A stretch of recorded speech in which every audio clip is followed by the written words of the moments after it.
Started. Cinta santana hantaro yatpadam bhujarenava sviyanam tannija chagryan pranamami muhurmu yadanugrahato jantuhu sarvadukkartigo bhavet aham sarvada vande Srimad-Vallabhanandanam Adhyananativirantasya Jnananjanashalakaya Chakshurunmilitam yena Tasmai Shri Gurave Namah Namaami Hridaya Sheshe Leelakshiraatishaya Lakshmi Sahasraleelakshmi Sevyamanam Kadadini Chaturvishcha Trivissata Shaktirvirajate Yosau Panchada.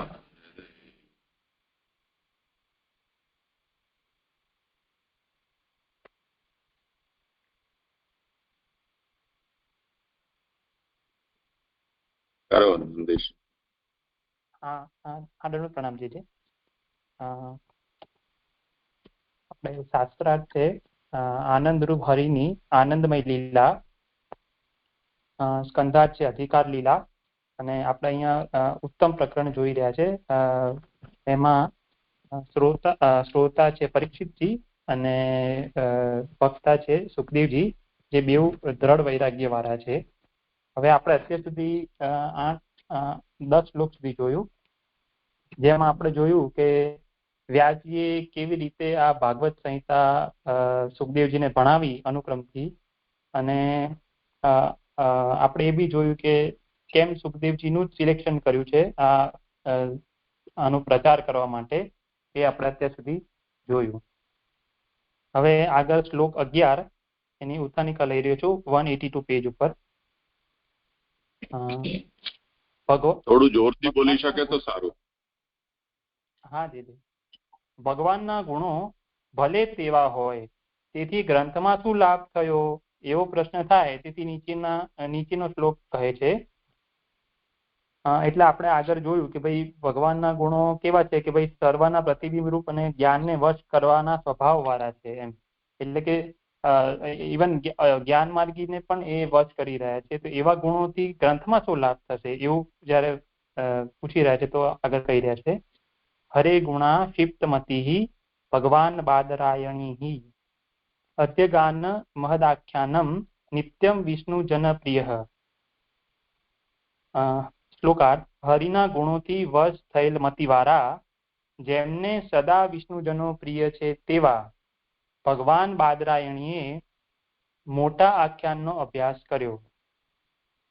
સુબોધિનીજી, ગોઠવેલા ન હોય તેવા ગુણોનું પોતાની બુદ્ધિથી સ્મરણ કરતા કલ્પના કરવાથી ક્લેશ થાય છે. ગોઠવેલા હોય ત્યારે તો તૈયાર થયેલ હોવાથી સ્મરણ સહેલાઈથી થાય છે. તેથી ભગવાનના ગુણોથી સુખ વશ થયેલ મતિવાળા થયા. આપણે આ ગોઠવાયેલામાં આપણે કાલે જોયું કે શ્રીધરનો મત ન લઈને આપણે મહાપ્રભુજીનો લઈએ કે ભાઈ અનુક્રમથી ભણાવી એ રીતે આપણે લઈએ, એટલે મતલબ એ રીતે જ એમને અનુભવી હતી. તો એવી રીતે લઈએ તો એવું કહી રહ્યા છે કે જો એ ગોઠવાયેલા ન હોય તો સુખદેવજીને એમાં કલ્પના કરવી પડે અને એના કારણે એમને ક્લેશ થાય. જ્યારે આ ગ્રંથ ભાગવત ગ્રંથની વાત કરી રહ્યા છે, એટલે મતલબ કે લીલા જો એમને મતલબ આડી હોય, ડાયરેક્ટ કોઈક એવું આવી જાય કે ભાઈ અશ્વત્થામાએ બ્રહ્માસ્ત્ર ચલાવ્યું તો પણ એમને કલ્પના કરવી પડે તો એમાં ક્લેશ થાય. એટલા માટે અહીંયા એવું કહી રહ્યા છે કે ભાઈ જો ગોઠવાયેલા હોય તો તેથી સ્મરણ કરવામાં સહેલાઈ થાય અને તેથી ભગવાનના ગુણોથી સુખ વશ થયેલ મતિવાળા થયા.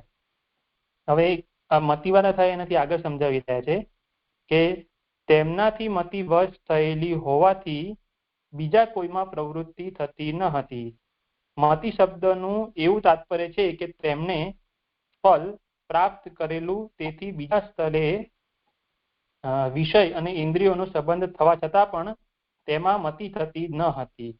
એટલે કે આપણે ફૂટનોટ નંબર 1 જોઈ રહ્યા પેલા, વિષય અને ઇન્દ્રિયોના સંબંધ રૂપ ફલ જ્ઞાન તે ગુણોથી પ્રાપ્ત થયેલું એવો અર્થ છે. પુરુષોત્તમ જેવું સમજાવી રહ્યા છે. અને ભગવાનના ગુણોથી મતિ વશ થઈ એ જ ફલ હોવાનું જણાય છે. એટલે અહીંયા આપણે જે એવું સમજાવી રહ્યા છે કે વિષય અને ઇન્દ્રિયો વિષય અને ઇન્દ્રિયોનો જ્યારે સંબંધ થાય ત્યારે જે જ્ઞાન થાય એ જ્ઞાન ભગવાનના ગુણો એવા છે કે એ જ્ઞાનને વશ કરી લીધેલું છે. એટલે બીજા વિષયો હોવા છતાં પણ ત્યાં સુખદેવજીને એ બીજા વિષયોમાં નથી જઈ રહ્યું મન, એટલે એમને મતિથી વશ થયેલા એવું કહ્યું અહીંયા. અને આપણે આગળ જોઈ ગયા કે ભાઈ જે જ્ઞાનને વશ કરવાના સ્વભાવ વાળા છે, તો હું એવું સમજી રહ્યો છું કે આ એ જ્ઞાન છે. આ સુખ જીવ છે એવા વિચારથી કહ્યું. વાસ્તવિક રીતે તો સુખ મહાદેવ હતા, તે ભગવાન શબ્દથી કહેલ છે, કારણ કે ભાગવત રચવા અને તેનો પ્રચાર કરવા વિષ્ણુ અને મહાદેવે અવતાર લીધેલા તે બાદરાયણી શબ્દથી કહેલ છે. તેથી આખ્યાન મોટું હોવા છતાં પણ સુકે તેનો અભ્યાસ કર્યો. એટલે અહીંયા જે હું એવું સમજી રહ્યો છું કે કદાચ ખોટું તો સુધારજો, સુખદેવજી અત્યારે જે મનુષ્ય અવતાર જે લીધેલો છે એટલે આવું કહ્યું છે કે ભાઈ વાસ્તવિક રીતે તો એટલે જે ભગવાન જે આવ્યું ને વિશેષણ એના વિશે કહી રહ્યા છે કે વાસ્તવિક રીતે તો સુખ મહાદેવ હતા, તે ભગવાન શબ્દથી કહેલ છે. અને ભાગવત રચવા વિષ્ણુ અને મહાદેવે અવતાર લીધેલો તે બાદરાયણી શબ્દથી કહેલ છે. અને આ મોટું આખ્યાન હોવા છતાં પણ સુકે તેનો અભ્યાસ કર્યો એવું એટલા માટે સમજાવી રહ્યા છે કે ભાઈ આ ગુણોથી વશ થયેલા હતા એટલે એ કરી શક્યા આટલા મોટી સંહિતાનો અભ્યાસ, નહીં તો ન કરી શકત એમ. બોલાવ્યા વિના સુકે પોતે જ જઈને તેનો કેમ પ્રચાર કર્યો એવો પ્રશ્ન થાય. તેથી જેમને સદા વિષ્ણુજનો પ્રિય છે તેવા એમ કહેલું છે. સદા વિષ્ણુજનો પ્રિય છે જેમને તેવા સુખ હતા. એટલે હવે અહીંયા એવો પ્રશ્ન થાય કે ભાઈ સુખદેવજીએ પોતે જ જઈને કેમ મતલબ પરીક્ષિતજીને મતલબ સંભળાવ્યું ભાગવત. તો એમાં એવું કહી રહ્યા છે કે જેમને સદા વિષ્ણુજનો પ્રિય છે તેવા, એટલે કે એ આગળ સમજાવી રહ્યા છે કે કામ જેમ કામિની પ્રાપ્ત કરાવે તેમ ભગવાનના ગુણો પોતાની પ્રતિષ્ઠા થાય તે માટે ભક્ત પ્રાપ્ત કરાવે છે. તેથી આમાં પ્રતિષ્ઠામાં 2 નંબરની ફૂટનોટ, પ્રતિષ્ઠા એટલે ઉત્તમ પ્રકારની સ્થિતિ. તેથી સદા જે ભગવાનના ભક્તો બનાવટ ન કરેલા સદાના વૈષ્ણવો હોય તે પ્રિય છે જેમને તેવા સુખ હતા. એટલે કે જેવી રીતે કે કામ હોય એ કામી પુરુષને એના વિષય સુધી લઈ જાય, એવી રીતે ભગવાનના જે ગુણો છે જે સુખદેવજીમાં રહેલા છે એ એમને ભગવત ભક્ત સુધી સ્વતઃ જ લઈ જઈ રહ્યા છે, પ્રેરણા કરી રહ્યા છે એમને. અને એવું કેમ કરી રહ્યા છે કે ભાઈ ઉત્તમ પ્રકારની સ્થિતિથી હું અહીંયા એવું સમજી રહ્યો છું કે આપણે એમને ભાગવત સંભળાવશે તો એ જે પણ મતલબ સામે પ્રશ્ન પૂછશે પરીક્ષિતજીને એનાથી એમને દ્રઢ થશે. તો એ રીતે ભગવત ગુણો એમનામાં સારી રીતે ઉત્તમ પ્રકારની સ્થિતિ કરશે. તો એટલા માટે એ ગુણો જ એમને પ્રેરી રહ્યા છે. અને કારણ કે સ્નેહને અંગ કરવામાં બીજા પ્રયોજનની જરૂર હોતી નથી. એટલે કે સુખદેવજીને આ ભગવત ભક્તો ઉપર સ્નેહ છે. અને કેવા તો કે બનાવટ ન કરેલા સદાના વૈષ્ણવ હોય તે પ્રિય છે. એટલે કે દેખાડો ન કરતા હોય ભક્તિનો એવા એમને, એટલે મતલબ એને સમજ પડી રહી છે કે ભાઈ એ જે ભગવત ભક્ત છે એને બીજું કોઈ પ્રયોજન નહીં હોય એટલે એ સ્નેહી છે ભગવાનના, એમ એવું હું સમજી રહ્યો છું. જે આ પ્રથમ શ્લોક થઈ ગયો. કઈ વિચાર નહીં હોય તો બનાવટ કરેલા સદાના વૈષ્ણવો જે આવ્યું ને એ સમજવું હતું. આપણે માટે મૂળમાં શબ્દ કૃત્રિમ છે.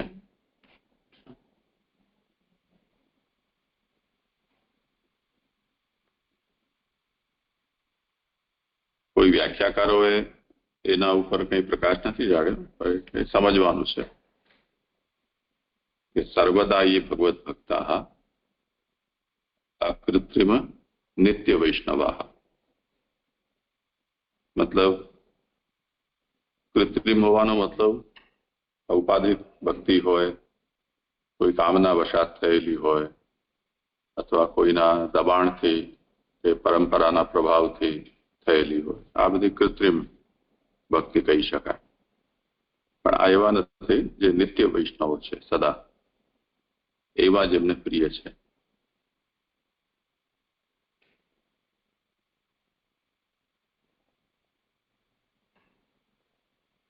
અહીંયા જે કહ્યું કામ જેમ કામિની પ્રાપ્ત કરાવે તેમ ભગવાનના ગુણો પોતાની પ્રતિષ્ઠા થાય તે માટે ભક્ત પ્રાપ્ત કરાવે.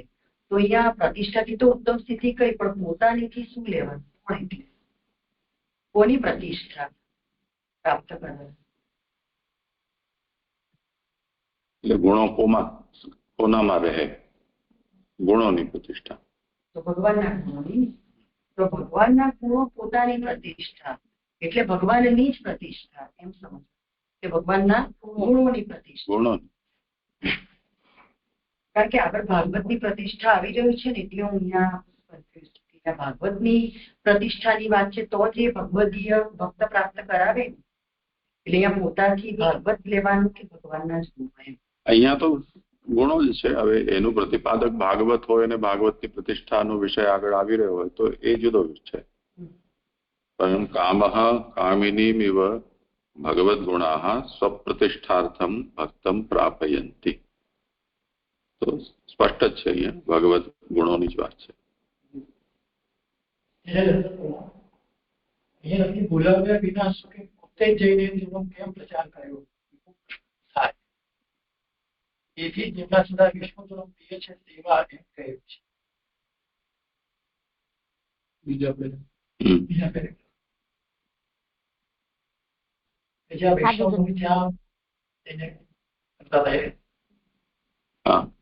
નંદીશ પ્રશ્ન સાંભળ્યો હોય તો કર સમાધાન. હા. એટલે અહીંયા હું એવું સમજી રહ્યો છું ને કે ભાઈ એમને એવું પૂછી રહ્યા છે કે ભાઈ સુખદેવજી જાતે જઈને કેમ પરીક્ષિતજીને કરાવ્યું એમ. તો અહીંયા એવું છેલ્લી જે લાઈન આવી ને કે કારણ કે સ્નેહને અંગ કરવામાં બીજા પ્રયોજનની જરૂર હોતી નથી. એટલે કે સુખદેવજીને પણ બીજું કોઈ પ્રયોજન નતું ભગવત કથા સિવાય, એટલે અને મતલબ ભગવત ગુણગાન સિવાય, અને જે પરીક્ષિતજી છે એમને પણ કોઈ પ્રયોજન હતું નહીં બેઉને એમ. તો જ્યાં આપણે જનરલી એવું કહેવાય છે ને કે ભાઈ સ્નેહ હોય ત્યાં બીજું કોઈ પ્રયોજન હોતું નથી ને બીજું પ્રયોજન હોય ત્યાં સ્નેહ નથી હોતો. તો પછી એવું કોનામાં છે? તો કે ભાઈ સદા જેને વિષ્ણુજનો એટલે એમને પ્રિય છે એમ સુખદેવજીને. એવું હું સમજી રહ્યો છું.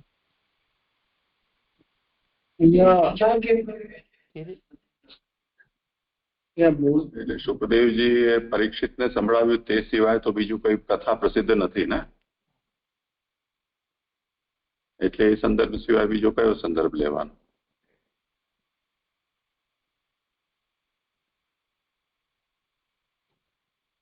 હા જી પ્રણામ.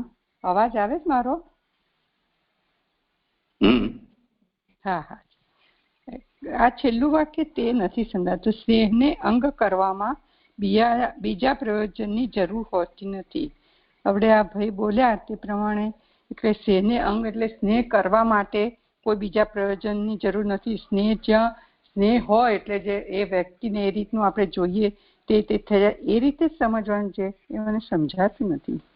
પ્રણામજી. હા, એ ચાલી રહ્યું છે ને. વગર બોલાવે કેવી રીતે પ્રચાર કરી લીધો? કોઈ આમંત્રણ આપ્યું હતું શાસ્ત્રીજીને, જેમ બધા કથાકારોને બોલાવે છે તેવી રીતે સુખદેવજીને શું કોઈ નિમંત્રણ આપવા ગયું હતું કે તમે બેસશો કથામાં? વૈષ્ણવજનો જે સદા વૈષ્ણવ છે એમના પ્રત્યે એમનો પ્રેમ છે, તો વિના નિમંત્રણે સુખદેવ ત્યાં પધારે. કેમ કે સ્નેહને સંગ માટે કોઈ અન્ય હેતુની આવશ્યકતા હોતી નથી. કોઈ આપણે ત્યાં આવે અને આપણે એમ પૂછીએ કેમ આવ્યા, જે સ્નેહી હોય એને ન તો એવું કોઈ પૂછતું હોય છે અને ન સામેવાળાને એવી કોઈ અપેક્ષા હોય છે કે કારણ હોય, હેતુ હોય, પ્રયોજન હોય તો જ આવે. બસ એમ જ.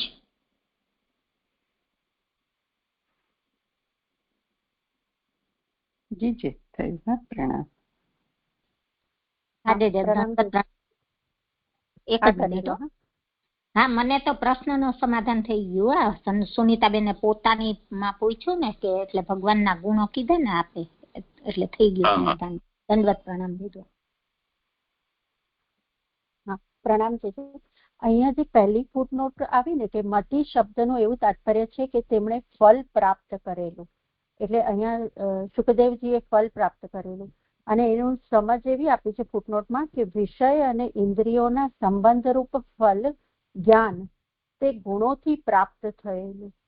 તો આ વિષય અને ઇન્દ્રિયોના સંબંધરૂપ ફલ એવું કેમ કહ્યું છે એ હજુ આની સાથે જોડાતું નથી. કરો સલાહ. એટલે ઇન્દ્રિયો અને વિષયનો જયારે સંબંધ થઈ રહ્યો છે ને તો એ વખતે જે જ્ઞાન ઉત્પન્ન થઈ રહ્યું છે ને તો એ જ્ઞાન પ્રભુના ગુણોથી વશ થયેલું છે. તો એ ફલ હું અહીંયા સમજી રહ્યો છું કે એ સુખદેવજીને થઈ રહ્યું છે કે સુખદેવજીને જે ઇન્દ્રિયો છે એ અન્ય કોઈ વિષયોમાં નથી જઈ રહી અને ભગવત ગુણોમાં જ જઈ રહી છે, એવું હું સમજી રહ્યો છું અહીંયા જે. હા, એટલે એ જે પાછળ જે કહ્યું ને કે તેથી બીજા સ્થળે વિષય અને ઇન્દ્રિયોનો સંબંધ, એમાં તમે જે કહ્યું એ બરાબર છે, પણ અહીંયા ફલ માટે જે કહ્યું ને એ ફલ સાથે આને કેવી રીતે જોડવાનું ને એ મને સમજાતું નથી. હા, એટલે એ પ્રભુના ગુણોથી વશ થઈ ગયેલું છે, એ જ જ્ઞાન થઈ રહ્યું છે એમને કે એમની જે ઇન્દ્રિયો છે એ બીજા વિષયોને ગ્રહણ ન કરીને ભગવાનના ગુણોને જ ગ્રહણ કરી રહી છે. તો એ ફલરૂપ થઈ ગયું ને એમ સુખદેવજી માટે.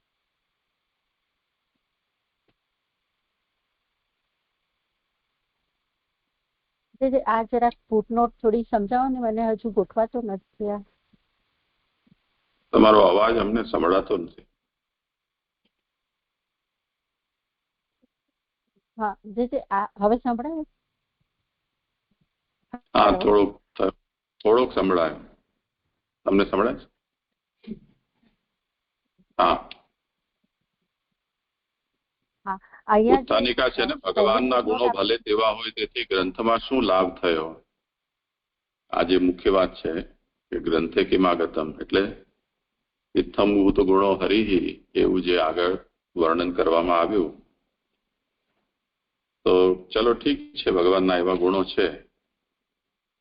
ભક્તો તો ચલો ભગવાનથી પ્રભાવિત છે તો ભગવાનના અંદર એમની મતિ થઈ જાય છે, પણ જ્ઞાન માર્ગથી મુક્તિને પ્રાપ્ત કરેલા છે એવા લોકો પણ ભગવાનમાં ભક્તિ કરતા થઈ જાય છે.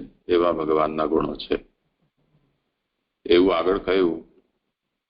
તો અહીંયા એના ઉપર કહ્યું કે ચલો ઠીક છે, એવા ભગવાનના ગુણો હોય તો પણ અહીંયા આ ભાગવત રૂપ જે ગ્રંથ છે એનાથી કેમ આગતમ એટલે એ વાત અહીંયા કેમ લાગુ પડે છે, તો એને અહીંયા કહી રહ્યા છે.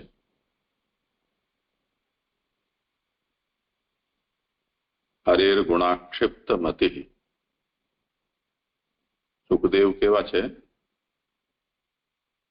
બાદરાયણી એટલે બાદરાયણના પુત્ર, ભગવદરૂપ બાદરાયણના અથવા તો બાદરાયણના ભગવદરૂપ પુત્ર. એ હરિના ગુણોમાં જેમની મતિ આક્ષિપ્ત છે એવા થયા. આ ગ્રંથથી શું થયું એ કહી દીધું. તો આક્ષિપ્ત મતિ એનો અહીંયા અર્થ સમજાવી રહ્યા છે. તેનાથી મતિવશ થયેલી હોવાથી બીજા કોઈમાં પ્રવૃત્તિ થતી ન હતી. મતિ શબ્દનું એવું તાત્પર્ય છે કે તેમણે ફલ પ્રાપ્ત કરેલું, તેથી બીજે સ્થળે વિષય અને ઇન્દ્રિયોનો સંબંધ થવા છતાં પણ તેમાં મતિ થતી ન હતી.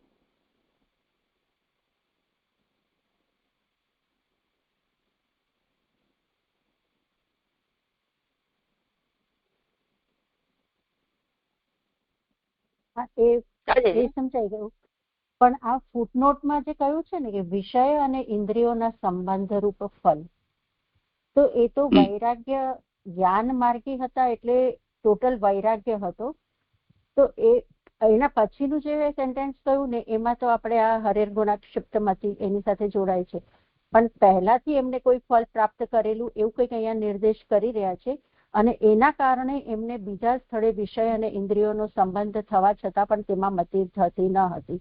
તો અહીંયા જે એમને પહેલા જે ફળ પ્રાપ્ત કરેલું જ્ઞાન અવસ્થામાં એનું અહીંયા કહી રહ્યા હોય એવું મને લાગી રહ્યું હતું. એટલે કે વિષય અને ઇન્દ્રિયોના સંબંધ રૂપ ફલ જ્ઞાન તે ગુણોથી પ્રાપ્ત થયેલું, આવું મને સમજાઈ રહ્યું છે. પણ હજુ મને એ એ ફલ જે વૈરાગ્ય વાળા જ્ઞાનીને વૈરાગ્યથી થાય છે, તો એ વિષય અને ઇન્દ્રિયોના સંબંધ રૂપ કેવી રીતે થાય છે તે નથી સમજાતું.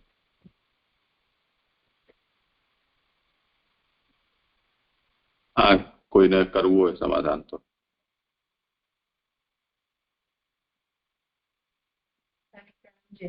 એટલે અહીંયા કહેલું છે રીતે કે આગળ કહ્યું છે અહીંયા બીજી લાઈનમાં, તેથી ભગવાનના ગુણોથી સુખ વશ થયેલ મતિ વાળા થયા, તેમનાથી મતિ વશ થયેલ હોવાથી બીજા કોઈમાં પ્રવૃત્તિ થતી ન હતી. એટલે એમનો વિષય ભગવાન બની ગયા અને ઇન્દ્રિયો પણ બધી પ્રભુ તરફ પડેલી છે, પ્રભુગામીની થઈ છે. એ સંબંધ રૂપ જે થયું એ ફલરૂપ છે.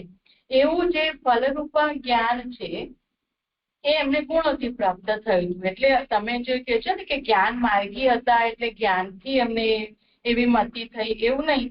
પણ જ્ઞાન જે છે તે જ્ઞાન એ પ્રભુ સંબંધી થયું છે. હવે એમને ભગવાનના ગુણોથી આ એમને જે જ્ઞાન થયું ને એ હવે ફલરૂપ ગણાયું. એવી રીતે અહીંયા સમજવાનું છે, મને એવું સમજાય છે. કારણ કે મતિ વસ્તુ ભગવાનના ગુણોથી થઈ છે.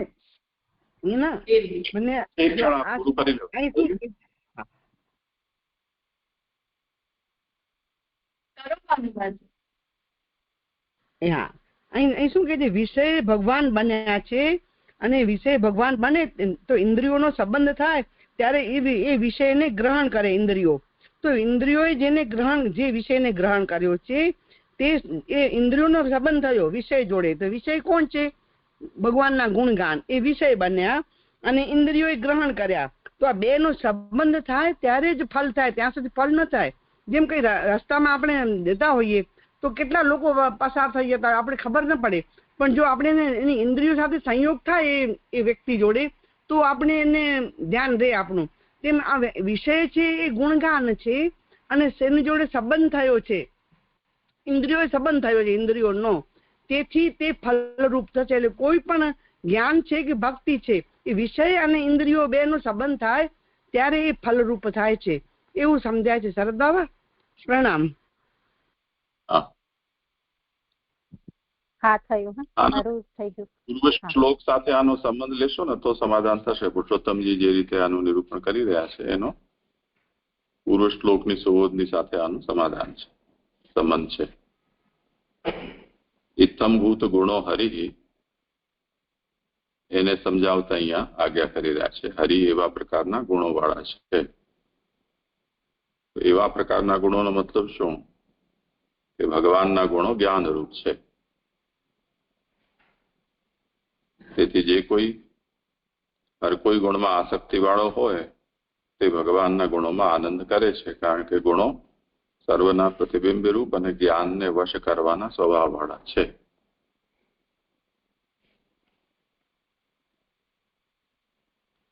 હવે એને આની સાથે જોડો કે હરિના ગુણોથી વશ થયેલ મતિવાળા.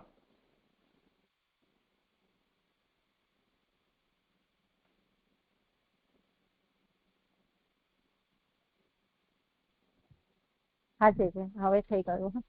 આ વિષય માસીએ કહ્યું ને અને આપણે આ સમજાવ્યું ને હવે ક્લિયર થઈ ગયું. હા, પ્રણામ છે. હવે મને એક વાત નથી, થોડી જિજ્ઞાસા છે કે જેમ કે અહીંયા એવું કહ્યું કે સુખદેવજી એ મહાદેવ હતા, વાસ્તવિક રીતે તો સુખ મહાદેવ હતા. તે ભગવાન શબ્દથી કહેલ છે, કારણ કે ભાગવત રચવા અને તેનો પ્રચાર કરવા વિષ્ણુ એટલે કે વ્યાસ અને મહાદેવ એટલે કે સુખે અવતાર લીધેલા.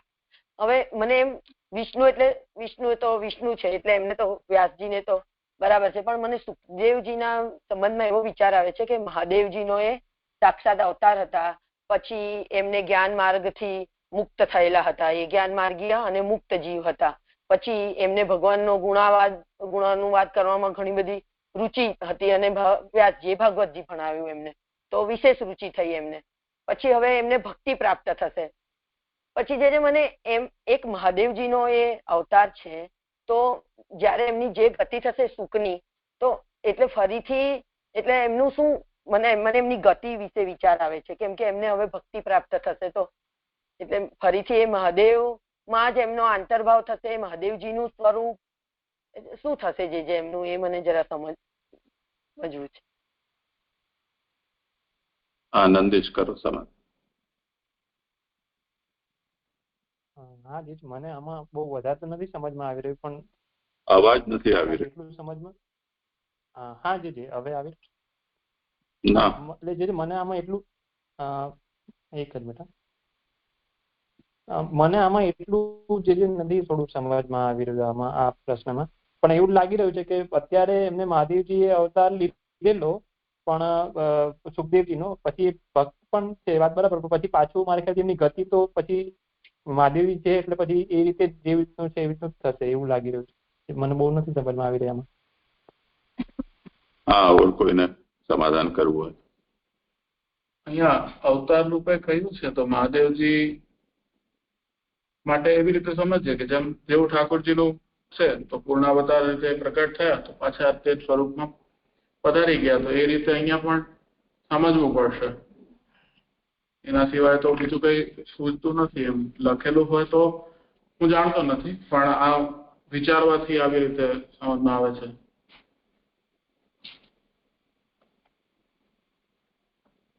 મહાદેવજી તો એક ભક્ત છે જ, તો હા, સુખદેવજી નિત્ય મુક્ત જીવ છે એમ આપણે જાણીએ છીએ કે સુખદેવજી તો નિત્ય મુક્ત છે, એમને અવિદ્યા લાગી જ નથી. તો એવી રીતે એમની મુક્તિ અગર એટલે એમનું કઈક પછી પ્રભુમાં અગર અંશ તરીકે હોય તો પછી મહાદેવમાં એમનો સમાવેશ થવો જોઈએ, મહાદેવના અંશો હોય તો એ રીતે અહીંયા વિચારી શકાય. કારણ કે તો કાર્ય કરવા માટે જ અહીંયા પ્રકટ થયા છે આવી રીતે. એટલે અંશની તો વાત ખબર નહીં, પણ શુક મહાદેવ હતા તો અંશ તો ખબર નહીં, પણ જે કાર્ય સંપન્ન કરીને દેશે, કેમ કે બીજું બધું કાર્ય પણ કરવાનું છે તો એને એ રૂપ એ સ્થાન રિક્ત કરીને તો પધારી ન શકે. તો એવી રીતે બીજું રૂપ ધારણ જેમ ઠાકોરજીના સંબંધમાં આપણે જોઈએ છે તે જ રીતે અહીંયા પણ મને સમજાય છે. લાલન, આપણે એવું ન સમજ્યા કે જો કૈલાસમાં છે સુખ ભલે પોપટ રૂપે છે તો કૈલાસમાં ને, તો એનો જીવ તો કહેવાય ને, કોનો મહાદેવનો અંશ તો કહેવાય ને, તે સ્થાનમાં રહી રહ્યો છે. તો અને એનો અંશ હોય તો તે સ્થાનમાં હોય, ત્યારે એ સુખદેવ એ પોપટ કેમ ત્યાં છે જ્યારે કથા થઈ રહી છે ત્યારે? તો આપણે એવું સમજી શકીએ કે એનો અંશ છે તેથી ત્યાં એ પોપટના રૂપમાં છે. અને મહાદેવજી પાર્વતીજીને કથા કહી રહ્યા છે ભાગવત, તો ત્યારે એને સાંભળી છે. તો એવી રીતે લેવાશે લાલન. પ્રણામ લાલન. મારા હિસાબે તો અમુક કાર્ય સાક્ષાત જ કરવા પડતા હોય છે મહાપુરુષોએ, અંશ રૂપેથી થઈ શકે એવું જણાતું નથી. એમ બીજું કોઈ મળતું નથી એવું સુખદેવજીનું બીજું કોઈ આપણે એનું ચરિત્ર. એટલે અહીંયા જે લખ્યું છે એ હિસાબે તો અંશ જેવું જણાતું નથી. તો અહીંયા જે છે એનાથી માનવું પડશે. દંડવત પ્રણામ.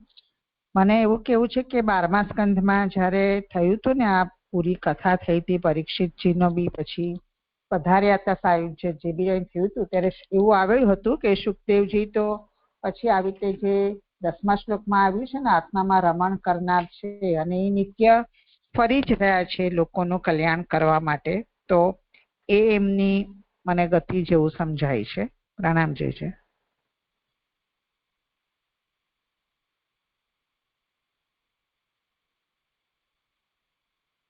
પ્રશ્ન એ છે ને મહાદેવનો અંશ, એવો પ્રશ્ન છે ને લાલન? મહાદેવનો અંશ કેમ છે એમ? મહાદેવ એટલે હું એ જ કઉ છું કે જો અંશ હોય તો એના અંશીમાં એનું એ થઈ જાય, મતલબ એ પાછું ફરીથી એમના સાયુજ્ય થઈ જાય, અંશપણાથી પ્રગટ થાય ને ફરી પાછા એ જ સ્વરૂપને મૂળ સ્વરૂપને પ્રાપ્ત કરી લે. પણ અહીં તો એમ કહ્યું ને કે સુખ મહાદેવ હતા, એટલે જેમ વ્યાસ વિષ્ણુ રૂપથી વ્યાસ થયા એવી રીતે મહાદેવ સુખ રૂપથી થયા. તો સાક્ષાત અવતાર જ છે ને, અંશ તો અહીં ક્યાં વાત આવી છે? સાક્ષાત જ મહાદેવજી જ સુખ રૂપથી થયા છે. એટલે પાછો એવો પણ પ્રશ્ન થાય કે જેમ શંકરાચાર્ય છે તો એ પણ મહાદેવનો અવતાર છે, તો પછી આ બધાની શું ગતિ શું થાય એમ? એટલે મહાદેવજીના અંશરૂપ ગણવાના અવતારોને કે મહાદેવજી સાક્ષાત ગણવાના કે આવી રીતે દરેક જગ્યાએ જેમ આપણે એવું પણ કહીએ છીએ કે જે બધા જે છે લક્ષ્મીના અંશભૂત હતા, બધા જે સ્વામીજીઓ જે હતા, જે બધા દ્વારિકા લીલામાં આપણે જોયું તો બધા લક્ષ્મીના અંશભૂત હતા. તો એક અંશભૂત અને એક અવતાર, તો એવી રીતે આપણે આ બધાને કેવી રીતે સમજવાની? એમ કે છે ને કે સાયુજ્ય, તો સાયુજ્ય તો એમનું થઈ ગયેલું છે, એમને સાયુજ્યની વાત નહીં આવે, બીજી બધી વાત નથી સમજાતી આપણને. મહાદેવ કેમ હતા, અંશરૂપે હજી કંઈક મળી રહે છે કે ભાઈ સુખ હતા ને ત્યાં રહેલા છે ને. તો મહાદેવ મારી બોલવામાં ભૂલ થઈ હશે પણ મને એટલું બધું ક્લિયર તો મને સમજાવતા નથી આવડતું, પણ મારો જે પ્રશ્ન છે એ આ પ્રકારનો છે. સાયુજ્ય તો થયેલું છે, મુક્ત આત્મા છે. આમાં મને એવું સમજાય છે કે જેમ વિષ્ણુના બી કેટલા અવતારો હતા, આપણે હવે એમની ગતિ સોચવા જઈએ તો એ તો વિષ્ણુના અંશ છે, એ તો છે જ, પણ એવું નથી કે એમનું કાર્ય પતી ગયા એટલે એમાં જઈને સમાહિત થઈ ગયા, એમનું સાયુજ્ય થયું. વિષ્ણુના અંશ તો છે, પણ આપણે એને નિત્ય બી માને જ છે ને. ઠાકોર પ્રભુની નિત્ય લીલા તો છે જ. આપણે વામનના આદિ જે અવતારો છે, હવે એમનું પ્રયોજન કામ, એમનું પ્રયોજન પૈસા પછી એ એમાં જઈને લય થઈ ગયા એવું સમજવું નહીં. મને નહીં સમજતું કે એવું જરૂરી છે. એ જે કેટલા બી અવતારો થયા એ નિત્ય જ છે, ભલે વિષ્ણુના અવતાર છે બધા. એવી જ રીતે મહાદેવના અવતાર છે, સુખદેવજી, અને એમનું એટલે પ્રયોજન જે થઈ પતી ગયું તો જરૂર નથી કે એમાં જેની લય થઈ ગયા. એ તો નિત્ય બી પ્રભુની લીલા ચાલે જ છે, આપણે જોઈ જ રહ્યા છીએ. એવી રીતે સમજાય છે. મારા હિસાબે તો અહીંયા અંશ પદ નો પ્રયોગ યુક્ત નથી. અવતાર કહેવાય, અંશ નહીં. અવતાર છે. અંશ પદ જે વચન છે એમાં તો અંશ છે જ. આના પહેલા પણ એતન્નાનાવતારાણમ નિધાનમ બીજમ અવ્યયમ અને અંશાંશેન સજ્જન્તે દેવતે નરાદય, ત્યાં પણ અંશના અંશથી, કેવલ અંશ જ નહીં પણ અંશના અંશથી એ રીતે પણ નિરૂપણ થયેલું છે. તે જ રીતે અહીંયા પણ જે પૂર્વ પુરાણનું આ વચન છે એમાં પણ આ જ વાત કહેવામાં આવે છે કે દ્વૈપાયના છુકો જગ્યે ભગવાન એવ શંકર અંશાંશેનાવતીર્યોર્વ્યામ સ્વમ પ્રાપ પરમમ પદમ. તો અહીંયા પણ અંશના અંશથી એવી રીતે પણ એ જે વિષય હોય એનાથી કોઈ મતલબ નથી. જે પણ અવતાર હોય એ દેહ, એને કોઈ દેહ ધારણ કરવાનું હોય છે, દેહમાં અવતાર હોય છે. જેમ શ્રી કૃષ્ણનો પણ અવતાર થયો, તો શ્રી કૃષ્ણ પણ કોઈ દેહમાં પ્રકટ થયા છે.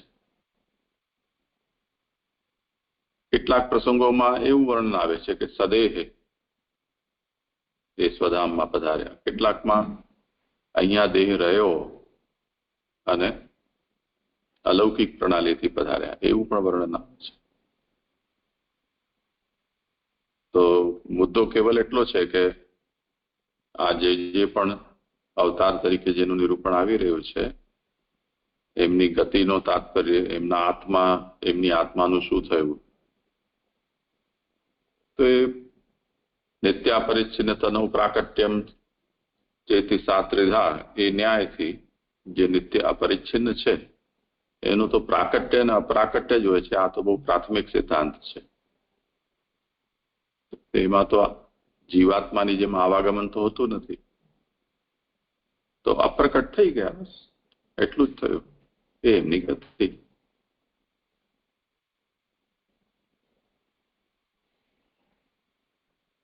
આજે બહુ સરસ સમજાયું. આ વસ્તુ હું ભૂલી ગઈ હતી.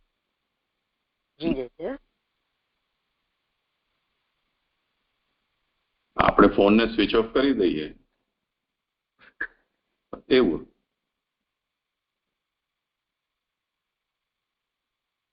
આપણો ફોન સ્વિચ ઓફ થઈ જાય એનો મતલબ તમને એ નેટ અવેલેબલ નથી કે ડેટા અવેલેબલ નથી એવું નથી. તમે તમારામાં કરશો તો તમને ચાલુ થઈ જશે. એ અચ્યુતદાસજીને ત્યાં પણ એ જ વાત થઈ હતી શ્રી મહાપ્રભુજીના વિષયમાં પણ. કોઈ વૈષ્ણવે જઈને કહ્યું કે આચાર્યજી સ્વધામ પધાર્યા, તો કે એવું સંભવ જ નથી. એમને ટેરો સરકાવ્યો તો અંદર બિરાજી રહ્યા છે. તો કોઈ સ્થાનમાં અપ્રકટ, કોઈ સ્થાનમાં પ્રકટ. એ પ્રાકટ્ય અને અપ્રાકટ્ય જ છે. આવાગમન તો જે અપરિચ્છિન્ન છે એના માટે હોવું નથી, પરિચ્છિન્નનું જ હોય છે. તો આ બધા અપરિચ્છિન્ન છે. વિષ્ણુ, શિવ, બ્રહ્મા આ બધા છે. હા, અન્ય કોઈ ક્ષુદ્ર દેવતાઓનો પ્રશ્ન હોય તો ત્યાં પરિચ્છિન્નતા હોઈ શકે. સારું, કરો આગળ. જે દંડવત પ્રણામ. હા જીજી. હવે 12મા શ્લોકની ઉત્તરાધિકાર લઈ રહ્યો છું. એ પ્રમાણે ભાગવતની ઉત્પત્તિ અને પ્રચાર કહીને તેનું શ્રવણ કરનાર જો સંપૂર્ણ પ્રકારે ભગવદીય ન હોય તો ભાગવતની પ્રતિષ્ઠા ન થાય. તેથી પરીક્ષિતને ગર્ભથી થયેલ સંસ્કારથી આરંભી ભગવાને જ પોતાના તેજથી તેનું રક્ષણ કરેલું એમ કહેવા, તેનો પહેલાનો દેહ બ્રહ્માસ્ત્રથી બરેલ હોવાનું કહેવા, તેવા પ્રકારે રક્ષણ કરવાનું પ્રયોજન પણ તે વૈષ્ણવ હોવાનું જ હતું એમ જણાવવા, તે પાંડવોની બીજી સંતતિનો દાહ થયેલ હોવાનું કહેતો નીચેના શ્લોકથી આરંભી અધ્યાય પૂરો થાય થતા સુધી તેની વાત ચાલે છે. એટલે કે અત્યાર સુધી ભાગવતની ઉત્પત્તિ કહી, પ્રચાર કહ્યો, અને મતલબ જે એના વક્તા છે સુખદેવજી એના વિશે કહ્યું. હવે પરીક્ષિતજી વિશે કહી રહ્યા છે કે ભાઈ એ પણ ભગવત ભક્ત જ હતા અને ભગવદીય હતા એમ. તો પરીક્ષિતનો આગળ લઉં છું. પરીક્ષિતનો દાહ થવાનું કારણ કહે છે. અશ્વત્થામાનું ભારે અપમાન તેનો દાહ થવાનું કારણ હતું. પાંડવોના બીજા પુત્રોનો દાહ તો પરીક્ષિતનું રક્ષણ કરવામાં અને અશ્વત્થામાનું અપમાન થવામાં બંનેમાં કારણ હતું. એટલે કે આ પરીક્ષિતનો દાહ થવાનું કારણ કહે છે. એટલે મતલબ બ્રહ્માસ્ત્રની એમની પાછળ પડ્યું એવું હું સમજી રહ્યો છું.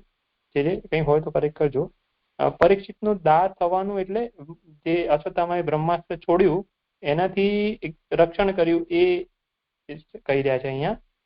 અને પાંડવોના બીજા પુત્રોનો દાહ તો પરીક્ષિતનું રક્ષણ કરવામાં અને અશ્વત્થામાનું અપમાન થવામાં બંનેમાં કારણ હતું. એટલે કે આજે બ્રહ્માસ્ત્ર પરીક્ષિતની પાછળ પડ્યું એનું કારણ એવું કહી રહ્યા છે કે ભાઈ અશ્વત્થામાનું અપમાન થયું અને એ અપમાન શેના કારણે થયું કે ભાઈ આ બીજા પુત્રોને માર્યા હતા એમને, અને એવી રીતે આવી રહ્યું છે એમ. અને પછી અશ્વત્થામાએ પાછું ફરી અપમાનને કારણે ફરી બ્રહ્માસ્ત્ર છોડ્યું એમ. હવે આગળ કહી રહ્યા છે, પૂછ્યા વિનાનું કહેવાય નહીં, તેથી પૂછેલ ફરી કહી નીચેના શ્લોકથી તે કહેવાની પ્રતિજ્ઞા કરે છે. એટલે કે હવે અહીંયા સુતજી છે જે છે આ પરીક્ષિત વિશે બધું કહી રહ્યા છે, તો એ તો એકચ્યુઅલીમાં જે આપણે પ્રથમ સ્કંદમાં જે પ્રશ્ન જોઈ ગયા એમાં તો પૂછેલું નથી, છતાં બી એ કહી રહ્યા છે. તો એવું કહેવાય નહીં, તો એટલા માટે કહી રહ્યા છે કે જે એકચ્યુઅલીમાં જે કૃષ્ણ કથા વિશે જે પ્રશ્ન પૂછ્યા હતા એ જ કહી રહ્યા છે એકચ્યુઅલીમાં તો એમ. એટલે એ વખતે એટલું ડિટેલમાં નહોતું કહ્યું, એ હવે અહીંયા કહી રહ્યા છે એમ. એટલે પરીક્ષિતો રાજર્ષેહે જન્મ કર્મ વિલાયનમ સંસ્થાક પાંડુપુત્રાણામ વક્ષે કૃષ્ણ કથો દયમ. શ્લોકાર્થ. પછી શ્રી કૃષ્ણની કથા જેમાંથી પરિણમે છે તે રાજર્ષિ પરીક્ષિતના જન્મ, કર્મ અને મૃત્યુ અને પાંડુના પુત્રોની સંસ્થા હું કહીશ. સુબોધિનીમાં આગળ પછી એટલે ભાગવતનું નિરૂપણ કર્યા પછી તેનું શ્રવણ કરનાર પરીક્ષિતના બીજનો સંસ્કાર જણાવવા, તેનો જન્મ, ધર્મનું રક્ષણ કરવાનું ભગવાનનું કાર્ય તેને કરેલ હોવાથી તેનું કર્મ, અને ભાગવતનું શ્રવણ જણાવવા તેનું મૃત્યુ કહીશ એમ. એટલે કે હવે પરીક્ષિતજી વિશે બધું કહી રહ્યા છે કે ભાઈ પરીક્ષિતજી ભાગવતના આ અહીંયા જે શ્રોતા છે આ પ્રકરણમાં. એટલે આગળ આપણે જોયું ને કે પરીક્ષિત આ જે પરીક્ષિતના વિશે બધું કહેશે એમ, મતલબ તો એ અહીંયા બધું કહેશે હવે આગળ એમ કે ભાઈ એમના જે બીજના સંસ્કારમાં મતલબ એમનો જે ત્યાં એમનું રક્ષણ કર્યું એ, અને જે ભગવાને જે કાર્ય કર્યા એ તેમનું રક્ષણ કરવા માટેના એમ. અને તેની મુક્તિમાં પ્રતિબંધ ન થાય તે માટે 3 પુરુષ એટલે કે વડવાઓની શુદ્ધિ જણાવવા પ્રથમથી જ પાંડુના પુત્રોની અને ચ અને શબ્દ હોવાથી ધૃતરાષ્ટ્રની પણ સંસ્થા કહીશ. અહીંયા 2 નંબરની ફૂટનોટ જોઈ લઈએ. પાંડવોની સંસ્થા પૂછેલ ન હોવાથી તે કહેવાનું પ્રયોજન શું, એવો પ્રશ્ન થાય, તેથી આ કહેલ છે. એટલે હવે અહીંયા છે ને પરીક્ષિતજીની મુક્તિ કેવી હોય તો એ પહેલા એમના જે 3 વડવાઓ છે, એટલે કે 3 ઉપરના પેઢી છે, એની મુક્તિ થયેલી હોવી જોઈએ. એટલે સૌથી પહેલા પાંડુના પુત્રોની અને ચ અને શબ્દ હોવાથી ધૃતરાષ્ટ્રની પણ સંસ્થા કહી. સંસ્થા ઉપર જે જોઈ લઈએ આપણે ત્રીજી ફૂટનોટ. સંસ્થા એટલે સારી સ્થિતિ અને મૃત્યુ. જે આ થોડુંક મને નથી સમજમાં આવ્યું, ખાલી મારે એ જાણવાનું રહેશે, પછી સમજાવજો આપ. એટલે આ સારી સ્થિતિ મૃત્યુ પહેલાની સમજવાનું કે પછી નહીં સમજવાનું એમ, કારણ કે મુક્તિ કહી રહ્યા છે તો પછી એ રીતે. હવે ધૃતરાષ્ટ્રનો યુધિષ્ઠિરે ત્યાગ કરેલ ન હોવાથી પાંડુના પુત્રોની સાથે તેની સંસ્થા કહેલી નથી. અહીંયા 4 નંબરની ફોટો જોઈએ. યુધિષ્ઠિરને રાજ્ય પ્રાપ્ત થયા પછી તેને ધૃતરાષ્ટ્રનો ત્યાગ કરેલ ન હતો, પરંતુ વિદુરની ઉપદેશથી ધૃતરાષ્ટ્ર પોતે જ ચાલ્યો ગયો હતો. આ 13મા અધ્યાયમાં કહેવાશે. તે અધ્યાયમાં અને 14મા અધ્યાયની પહેલી કારિકામાં ધૃતરાષ્ટ્રની મુક્તિ થયાનું જણાવેલ હોવાથી તેની મુક્તિ થઈ ન હતી એમ કહેવું અયોગ્ય છે. એટલે મતલબ કે થયેલી જ છે, ધૃતરાષ્ટ્રની મુક્તિ પણ થઈ છે એમ એવું કહી રહ્યા છે. અને બીજું એ કે એકથી ઉત્પન્ન થયેલા ભાઈઓ, એવું મનુસ્મૃતિ 9:1-2 જણાવેલ અભિપ્રાય પ્રમાણે ધૃતરાષ્ટ્રની મુક્તિ થઈ ન હોય તો તેથી પરીક્ષિતની મુક્તિ થવામાં વિઘ્ન થાય, અને મુક્તિ પણ તેની કહેવાની હોવાથી ચ અને શબ્દથી તે કહેલ છે. એટલે કે 5 નંબરની ફૂટનોટ લઈ રહ્યો છું કે આ મનુસ્મૃતિના વાક્ય પ્રમાણે એકથી ઉત્પન્ન થયેલ ભાઈઓ એક ગણાય, તેથી બધાની મુક્તિ થાય ત્યારે તે વડવાની મુક્તિ ગણાય. તેથી ધૃતરાષ્ટ્ર અને પાંડુ બંનેની મુક્તિ કહેવી જોઈએ. જો કે ધૃતરાષ્ટ્ર અને પાંડુ એક સ્ત્રીથી જન્મેલા ન હતા, છતાં એક પતિની સ્ત્રીઓથી જન્મેલા હોવાથી એકથી જ જન્મેલા ગણાય. એટલે કે એ બે ભાઈઓ જ હતા, એમ મતલબ એમની માતા એક નથી પણ એમના પિતા એક જ હતા, એટલે બેઉ એક જ ગણાય. અને બેઉની મુક્તિ કહેવી જરૂરી છે જો અહીંયા વડવાઓની મુક્તિ કહેવી હોય તો. અહીંયા 6 નંબરની ફૂટનોટ આ છે ને કે શબ્દથી તે કહેલ છે, મુક્તિ કહેલ છે, એવું પુરુષોત્તમજી કહે. એટલે મતલબ ધૃતરાષ્ટ્રની મુક્તિ પણ થયેલી જ છે એમ કહી રહ્યા છે કે ધૃતરાષ્ટ્ર નામ શ્લોકમાં નથી, તેથી ચ શબ્દથી ધૃતરાષ્ટ્ર જણાવેલ છે એવો અર્થ જણાય છે. તે પાંડુનો ભાઈ હોવાથી પાંડુના પુત્રો કહેલ છે, પણ પાંડવો કહેલ નથી. એટલે કે આપણે જે શ્લોકમાં જોયું ને કે પાંડુ પુત્રાણામ, એટલે જે આ પણ મને થોડુંક એક સમજમાંથી આવી રહ્યું કે અહીંયા ડાયરેક્ટલી પાંડવો જ કહી દીધું હોત તો પછી કેમ એવું ના કહીને આવું કહ્યું એમ, એ થોડુંક સમજમાં નથી આવી રહ્યું. અને પછી આગળ લઉં છું. શ્રી કૃષ્ણની કથા જણાવનારા હોવાથી આ કહેલ છે. તેમ ન હોય તો તેમની વાત કહેવી અયોગ્ય છે.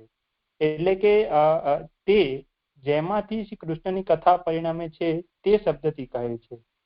એટલે કે અહીંયા એમ વાત કરી રહ્યા છે કે ભાઈ આ પાંડુ પુત્રોનું પણ પૂછ્યું નથી, એમની મુક્તિનું પૂછ્યું, તો પછી એ શું કરવા જણાવી રહ્યા છે? તો એમની વાત કહેવી અયોગ્ય છે. જ્યારે અહીંયા મતલબ શ્રી કૃષ્ણની જે કથા કહેવાની છે તો એમાં પછી એ કેમ કહી રહ્યા છે? તો એવું કહી રહ્યા છે કે તે જેમાંથી શ્રી કૃષ્ણની કથા પરિણમે છે તે.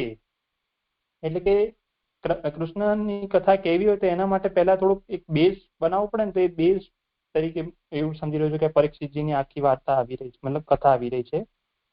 હવે શ્રી કૃષ્ણની કથાનું પરિણામ થાય છે જેમાંથી તેની આ કથા છે, કારણ કે આ ભગવાનના ચરિત્ર રૂપ કથા નથી પરંતુ પ્રાસંગિક છે. એટલે કે આપણે જે જોઈ ગયા ને કે ભાઈ નારદજી વ્યાસજીને કહ્યું કે ભાઈ ભગવાનના એવા ગુણોનું વર્ણન કરો કે જેમાં ભગવાનનું ચરિત્ર મુખ્ય રૂપે હોય, તો આ તો ભગવાનનું ચરિત્ર નથી ને, એટલે સમજાવી રહ્યા છે કે ભાઈ એકચ્યુઅલી આમાંથી પછી આના પરથી કૃષ્ણ કથા આવશે, એમ ચાલુ થશે, એ રીતે હું સમજી રહ્યો છું. ભાઈ એમનું રક્ષણ કર્યું એમ.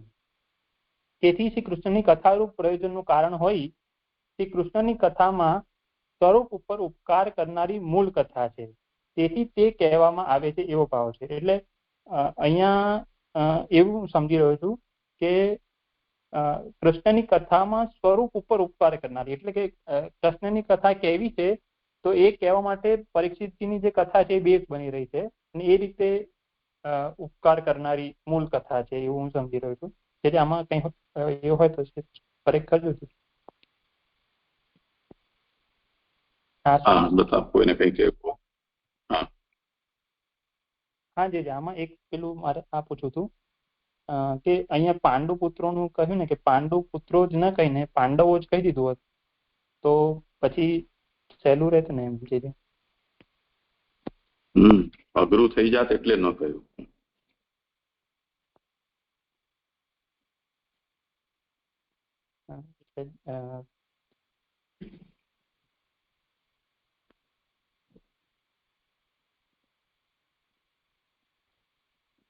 અચ્છા, એટલે એવું કહે તો એ થોડું છે જે નથી સમજમાં આવી રહ્યું.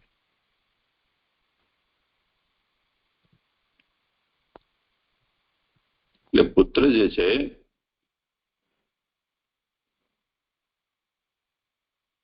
મૂળમાં જો ધ્યાન આપો કે પાંડુ પુત્રોની સંસ્થા હું કહીશ. હવે શા માટે અહીંયા એમનું નિરૂપણ કરેલું છે એના 2-3 કારણો બતાવ્યા છે.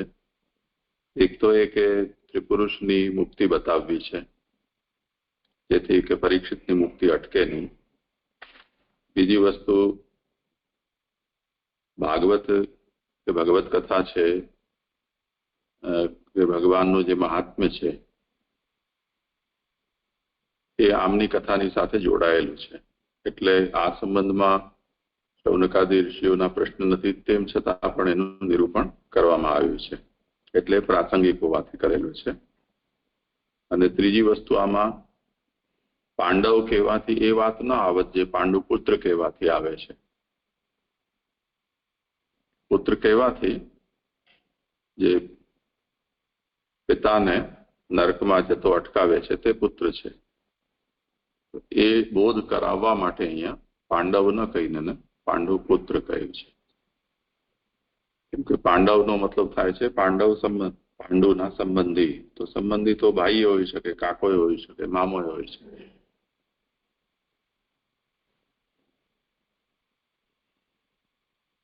છે કઈ બીજું? જે ત્રીજી ફૂટનોટ છે એમને બી પ્રશ્ન હતો. એમાં જે આવ્યું ને કે જે કે સંસ્થા એટલે એક સારી સ્થિતિ અને બીજી મૃત્યુ. મૃત્યુ સમજાવ્યું કે એમની મુક્તિ તો થઈ ગઈ, સારી સ્થિતિ નહીં સમજાયું કે આખા જીવન તો એમને કાર્ય કર્યું ધૃતરાષ્ટ્રે, તો એ કેવી રીતે સારી સ્થિતિ કહેવાય?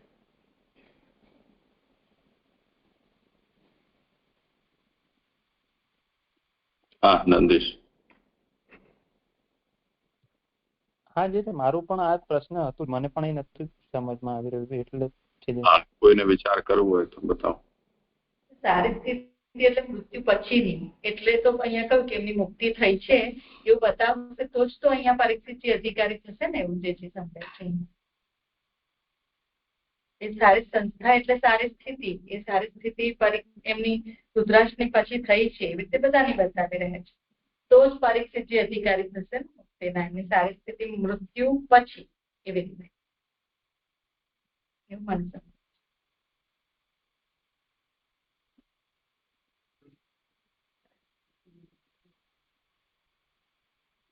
મૃત્યુ ને મૃત્યુ પછીની સારી સ્થિતિ એવું મને સમજાય છે.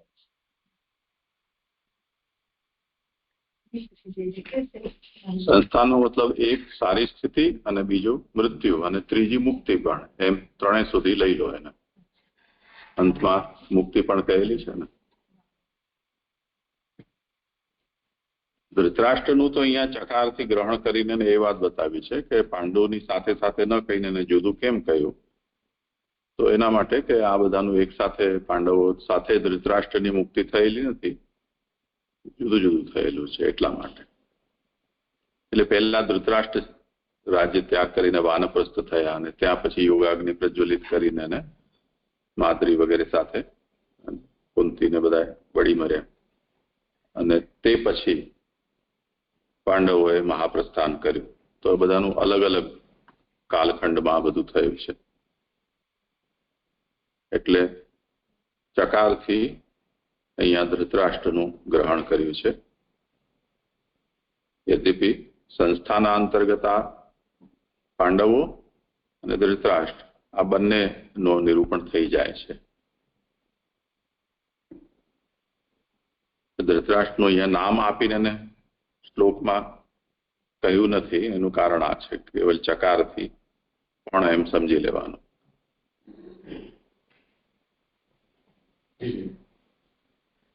એક સમજવું છું સારી સ્થિતિ તો અહીંયા થઈ ને, તો પછી ભૂતલ પર સારી સ્થિતિ, પછી મૃત્યુ ને પછી મુક્તિ, એવી રીતે લેવાનું. આ ત્રણેય અર્થ સંસ્થા શબ્દના છે. કેમ કે મૂળમાં તો સંસ્થા સિવાય બીજું કંઈક છે જ નહીં ને. એટલે છે મહાપ્રભુજી અહીંયા એને ત્રણેયને લઈ રહ્યા છે. જે કથામાં વર્ણન શું આવશે અત્યારે હવે જે શરૂ થશે એમાં યુદ્ધ સમાપ્તિ, પછી એમને રાજ્ય પ્રાપ્તિ, સુખ શાંતિથી બધા રહી રહ્યા છે. એના પછી એમનું જે મહાપ્રસ્થાન છે તેનું વર્ણન અને પછી મુક્તિનું વર્ણન. આ જે ત્રણેય વસ્તુ આવી રહી છે એને અહીંયા સંસ્થા શબ્દથી કહી છે. જે આવ્યું છે જે ઉત્થાનિકામાં પરીક્ષિત રાજાનું જે વૈષ્ણવ હોવાનું જે આવ્યું એ મને થોડું સમજવું છે કે ઘરમાં જ કેમ એવું નિશ્ચય થઈ ગયો કે વૈષ્ણવ છે. આપણે વૈષ્ણવ તો વિષ્ણુની સેવા યા કૃષ્ણની સેવા કરે તો એને વૈષ્ણવ કહેવાય. આ તો જેમની ઘરમાં જ છે અને વૈષ્ણવ હોવાનું એટલે એ નહીં સમજાણું કેવી રીતે. આવશે આગળ. અંદર જ સ્તુતિ કરે છે ને ભગવાનની, ગર્ભ સ્તુતિ જે છે. બીજું આજે એક સમજવું છું, આજે મુક્તિને જે એટલે એના પૂર્વજ અને ભાઈ સાથે જે જોડી છે એ બી નહીં સમજાતી. પહેલા તો મને એવું હતું કે એ ભક્તિ માર્ગમાં નહીં લાગવું પડે એટલે એ પ્રશ્ન ન થયો. પણ હવે આયા આવીને જયારે એમને કીધું કે વૈષ્ણવ છે તો પછી એ વૈષ્ણવ છે અને તો પણ પછી એમની મુક્તિને એમના પિતા ભાઈ સાથે જે જોડી છે એ તો વિઘ્ન થાય કઈ વાત તો એ સમજાણું. પછી આવું ભાઈ તો પછી આ કાલમાં તો એવું શક્ય જ નથી. હા નંદીશ.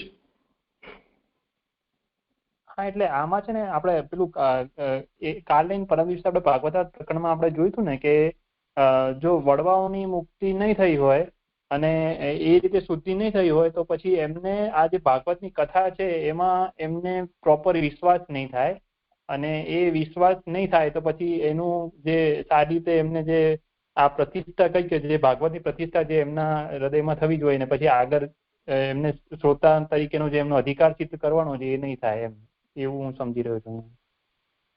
એટલે શુદ્ધિ કેવી જરૂરી છે. એટલે જે મને એવું સમજાય છે એમાં કે શાસ્ત્રમાં તો કહેલું જ છે કે સ્ત્રી પુરુષની મુક્તિ થઈ હોય તો જ મુક્તિ થાય. તો આ શાસ્ત્રથી પણ વિરોધ નથી એમ બતાવવા માટે આપણને અહીંયા સ્ત્રી પુરુષની મુક્તિ કેમ બતાવી. તો શાસ્ત્રથી પણ જોઈએ ને તો પરીક્ષિતજી શુદ્ધ છે. આ બધી શુદ્ધિ બતાવીને આ બધું કારણ એટલા માટે જ બતાવી રહ્યા છે. બાકી વૈષ્ણવને તો કોઈ જરૂર જ નથી. જે ભક્તિ કરી રહ્યું છે એને તો કોઈની મુક્તિ થઈ હોય કે ના થઈ હોય તો સ્વતંત્ર છે. એવી રીતે સમજવાનું, એવું ને જીજુ? હા સાચું. એક રીતે એ પણ એમ કે એવું પણ વિચારી શકીએ ને કે જે અહીંયા કહ્યું કે 3 પુરુષ બળવાઓની શુદ્ધિ, એટલે જ્યાર સુધી વર્ણાશ્રમ ધર્મ નું વિધિ ઇત્યાદિનું જે પાલન ન હોય ત્યાર સુધી એટલે સ્વધર્માચરણ એમનું શુદ્ધ હતું. એ કારણે એવી રીતે પણ લઈ શકીએ ને, એટલે કર્મ ઇત્યાદિ. સમજો ને શું? એટલે જે રીતે મૃત્યુ થયા પછીના જે જેટલા પણ કર્મ કરવામાં આવતા હોય છે એ બધાને પ્રાપ્ત થતા એમ, એટલે એમ શુદ્ધ હતા એમ. વર્ણાશ્રમ ધર્મને અનુસાર એમ સાંકર્ય ઇત્યાદિ કે કોઈ દોષ કે એ રીતે હોય કે એવું પણ નહીં, એવું એ રીતે પણ એમ શુદ્ધ.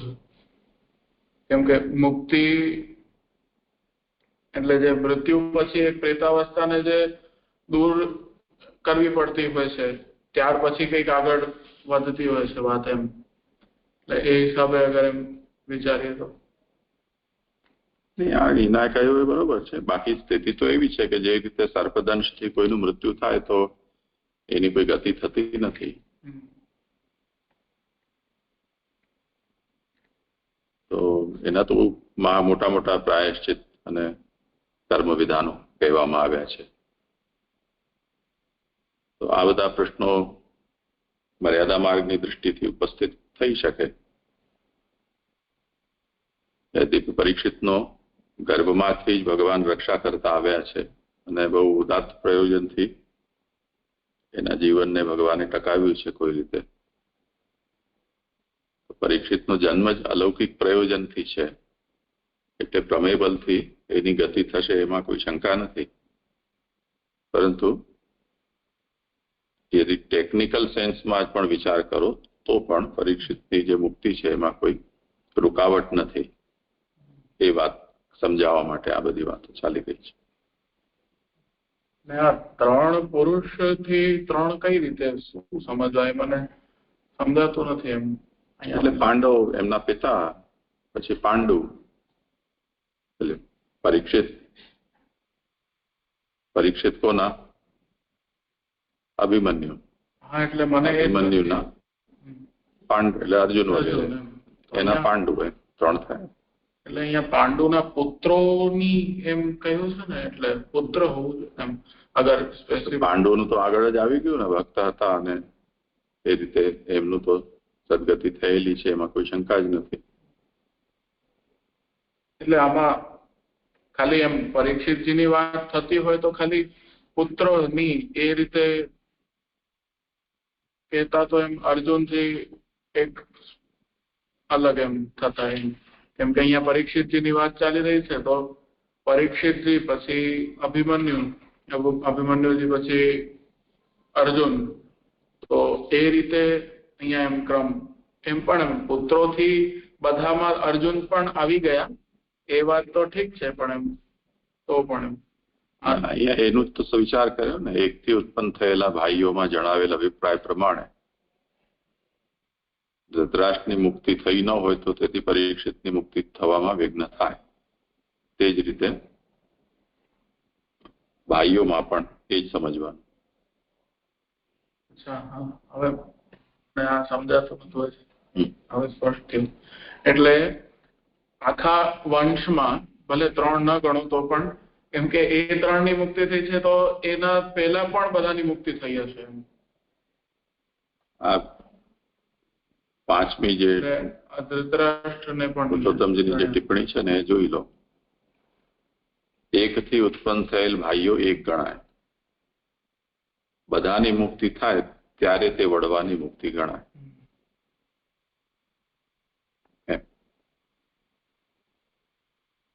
એટલે જેમ ત્રિપુરુષ અહીંયા કયા તો અભિમન્યુ અર્જુન અને પાંડુજી એ રીતે એમની મુક્તિ થઈ છે એટલે આમની પણ થશે. અને એક પ્રયોજન જે ભિન્ન આપે કહ્યું કે અલૌકિક પ્રયોજન છે એમનું. ખાલી એ ત્રણ એમ નહીં ધૃતરાષ્ટ્ર પણ અને અર્જુનના બધા ભાઈઓ પણ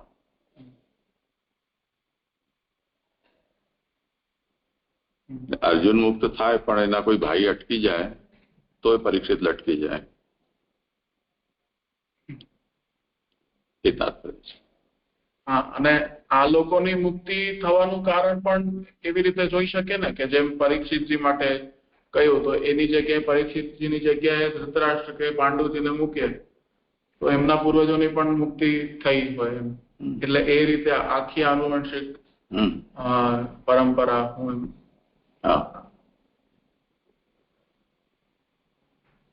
શરદા પ્રણામ. તો જો ધૃતરાષ્ટ્રની મુક્તિ છે ને તો એ કુરુવંશથી ન થઈ પાંડુ પુત્રોથી થઈ એવું સમજવાનું. કારણ કે દુર્યોધનની અવગતિ થઈ છે તો કૌરવ વંશથી તો એ મુક્તિનું એમનું ન રહ્યું પણ પાંડુ પુત્રો વડે ધૃતરાષ્ટ્રની મુક્તિ થઈ એવું છે જે હું સમજી છું. પછી શરદા એ તો આપ કરો. હા ભલે. હા પ્રણામ શરદા.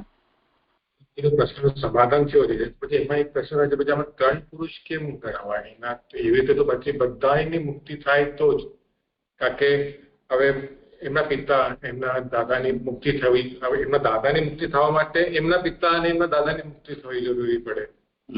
તો પછી આમાં ખાલી 3 પુરુષ કેમ?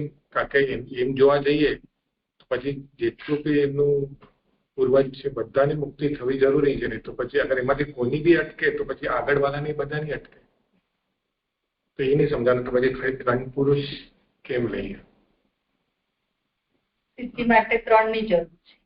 મારો એ પ્રશ્ન છે કે પણ એમના તમને એ જ કહું છું, પાંડુની મુક્તિ થવી હોય તો એમને પહેલાના 3 ની જરૂર છે. અહીંયા પરીક્ષિતજીની વાત ચાલી રહી છે તો 3 ની મુક્તિ બતાવી રહ્યા છે એમ, એવી રીતે સમજી શકાય. મને એવું લાગે છે કે શાસ્ત્ર મુક્તિ કે એવી રીતે કોઈ વચન હશે એવું પણ હોઈ શકે. પ્રશ્ન વચન તો એ જ છે, એનો પ્રશ્ન નથી અહીંયા. પણ અહીંયા જે પ્રસંગમાં જે નિરૂપણ થઈ રહ્યું છે એમાં આમની મુક્તિ થયેલી સિદ્ધ છે, એટલે અહીંયા એ પ્રક્રિયાનું વર્ણન કરી રહ્યા છે. હવે જેમની છે કે નથી થઈ, હવે જો પાંડુની મુક્તિ થયેલી છે તો એનો મતલબ એના પહેલાની પરંપરામાં પણ બધાની મુક્તિ છે જ. એ પુરાણ વર્ણિત છે, આગળ એમની ચરિત્રો આવશે, પણ બધા અવતારી પુરુષ હતા.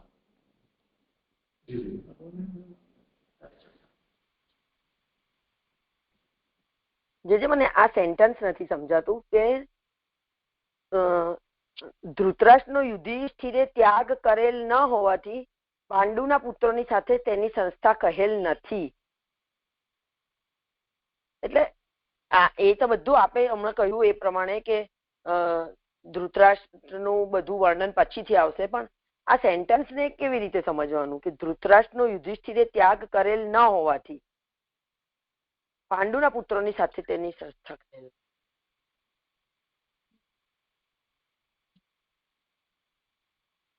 છે નંદીશ? હા જી, એટલે આમાં ખાલી મને એટલું સમજાઈ રહ્યું છે કે યુધિષ્ઠિર થોડું જરા જોરથી બોલ ને. હા જરા જોરથી બોલ.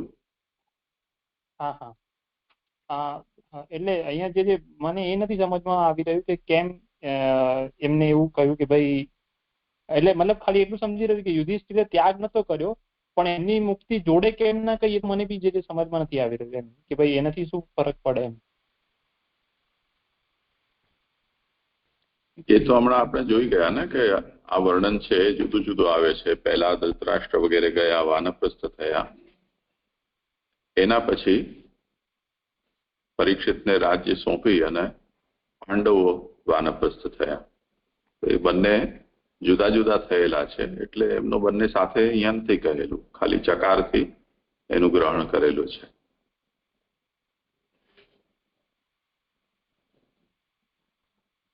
જે બીજું મારે એક પૂછવું હતું કે આ મુક્તિની બાબતમાં હમણાં જયારે આપણે વાત કરી રહ્યા હતા ને, તો એમાં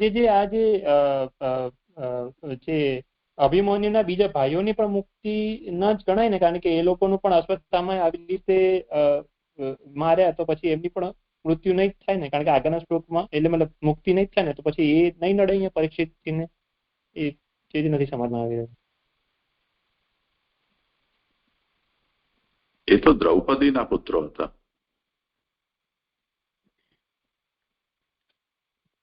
અભિમન્યુના કોઈ ભાઈ હતા, એટલે કહેવું હોય તો કાકા કહેવું જોઈએ, ભાઈઓ નથી. અચ્છા, ઓકે. હા હા હા.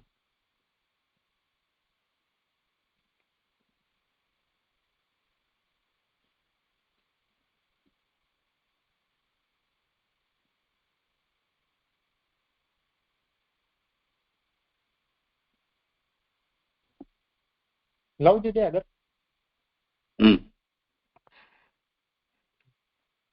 પેજ નંબર 184 પર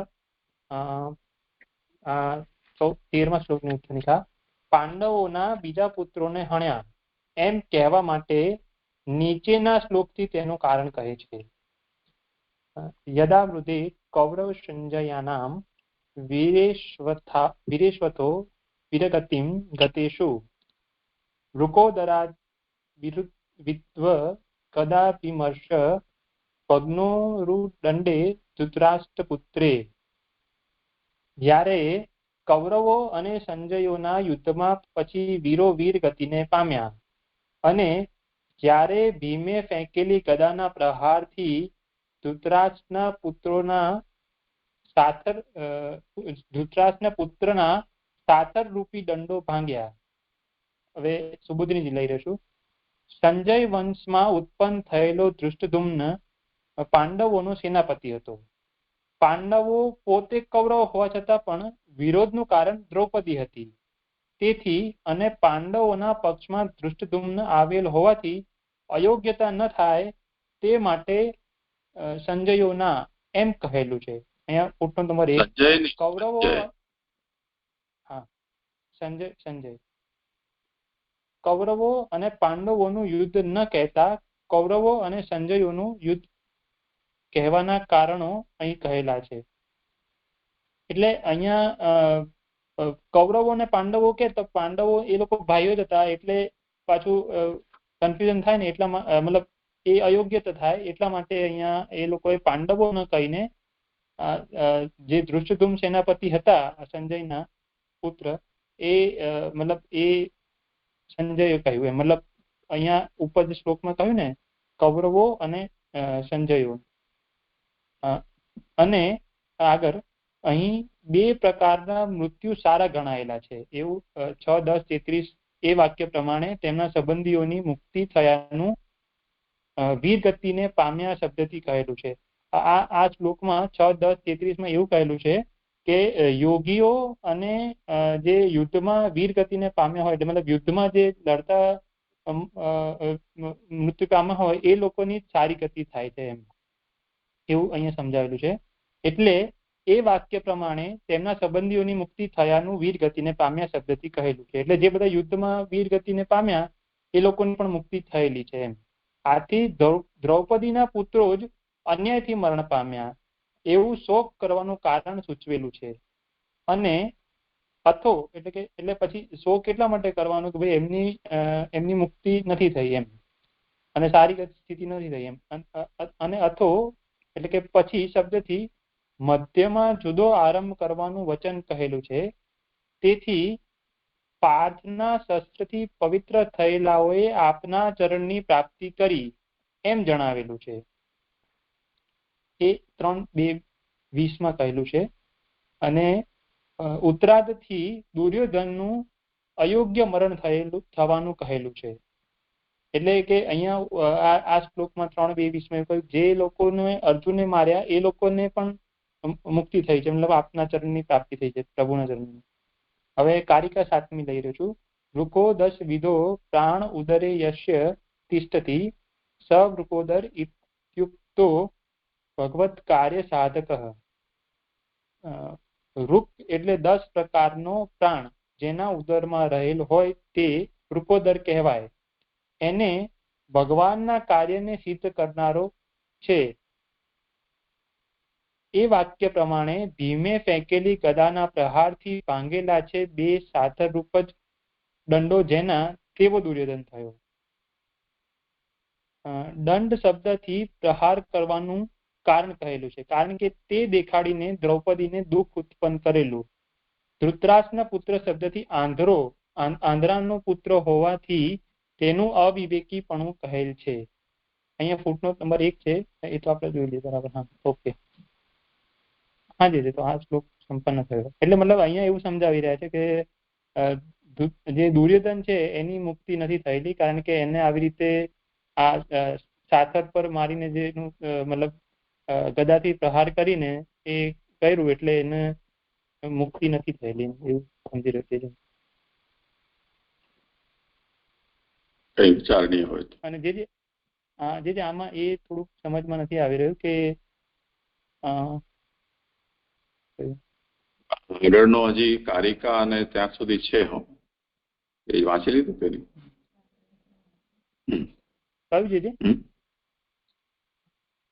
હા હા શું કહે છે બોલ. હા દીદી કઈ પ્રશ્ન હોય તો મને એ કન્ફર્મ કરવું હતું કે પેજ 182 માં સેકન્ડ લાસ્ટ લાઈન લખી છે ને કે પાંડવોના બીજા પુત્રનો દાહ હતો પરીક્ષિતનું રક્ષણ કરવામાં અને અશ્વત્થામાનું અપમાન થવામાં કારણ હતું, તો એ વાત અહીંયા 13મા શ્લોકમાં આવી. પાંડવોના બીજા પુત્રને એટલે કે દ્રૌપદીના પુત્ર અન્યાયથી મર્યા, એ જ કનેક્શન છે આ બે વસ્તુનું, એવું કન્ફર્મ કરવું હતું.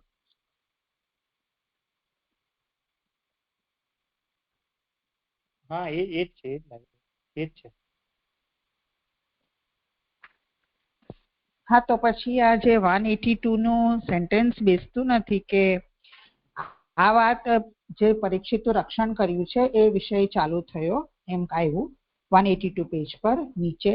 તો પરીક્ષિતના દાહ થવાનું કારણ કે છે, એટલે હવે કેમ આ પરીક્ષિતને બ્રહ્માસ્ત્ર વાગ્યું એનું કારણ કે છે. તો અશ્વત્થામાનું અપમાન થયું, એ બરાબર છે.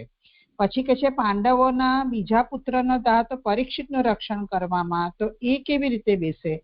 અને અશ્વત્થામાનું અપમાન થવામાં કારણ હતું. અપમાન થવામાં બરાબર છે કે આ પુત્રોને માર્યા એટલે પછી અર્જુને એની પાછળ ગયો અને મણી કાઢ્યો, પણ આ પુત્રોનો દાહ તો પરીક્ષિતનું રક્ષણ કરવામાં કારણ હતું, એ કેવી રીતે બેસશે? તો પછી એ રીતે કે મતલબ અશ્વત્થામાને છોડી દીધું ને, મતલબ એ લોકો એ વખતે અશ્વત્થામાને માર્યો નહીં અને છોડી દીધું, એટલે ફરી પાછું એને બ્રહ્માસ્ત્ર ચડાવ્યું ને એ બ્રહ્માસ્ત્ર પરીક્ષિતજી ઉપર છોડ્યું એને, તો એ વખતે રક્ષણ કર્યું ને પ્રભુએ એમનું.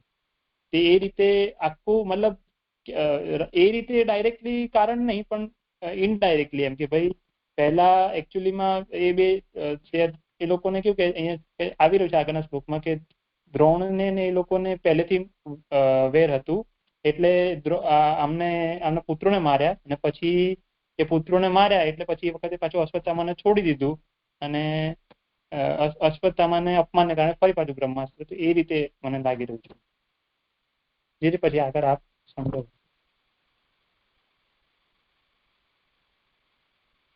થયું સમાધાન? હા, આવી રીતે હોય તો બરાબર છે, સમજ પડી. પ્રણામ છે.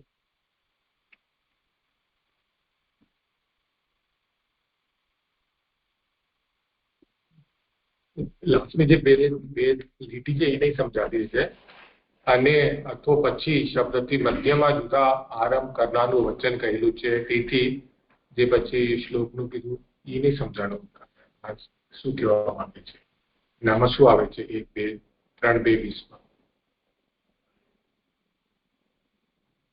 હા જી, એ મને બી નથી સમજાતું, એટલે હું પૂછવાનો જ હતો જીજી. આ બે ભાગમાં આ વાત કહી છે ને કે જયારે કૌરવો અને સંજયોના યુદ્ધમાં પછી વીરો વીર ગતિને પામ્યા અને જ્યારે ભીમે ફેંકેલી ગદાના પ્રહારથી ધૃતરાષ્ટ્રના પુત્રના સાતળરૂપી દંડો ભાંગ્યા. તો અને જ્યારે આનાથી બે પ્રસંગોને જુદા બતાવવામાં આવી રહ્યા છે, તો આ જુદું આરંભ કરનારું વચન કહેલું છે, એ વાત અથોપદથી કહી છે.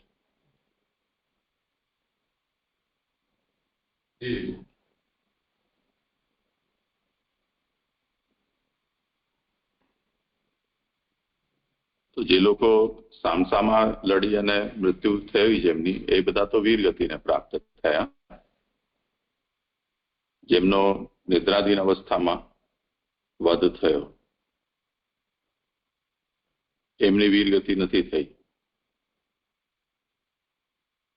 અને તે જ રીતે અહીંયા દુર્યોધન છે, એની પણ સારી ગતિ નથી.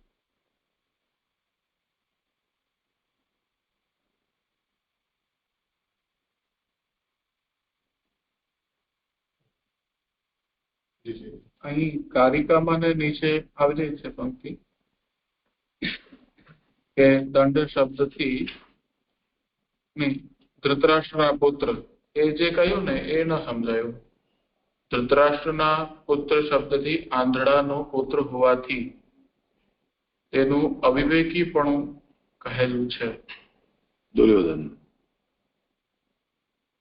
આંધળાથી અવિવેકીને શું સંબંધ? ધૃતરાષ્ટ્રના બાહ્ય ચક્ષુ નહીં હતા, આના આંતર ચક્ષુ નહીં હતા, એ અર્થમાં અવિવેકી.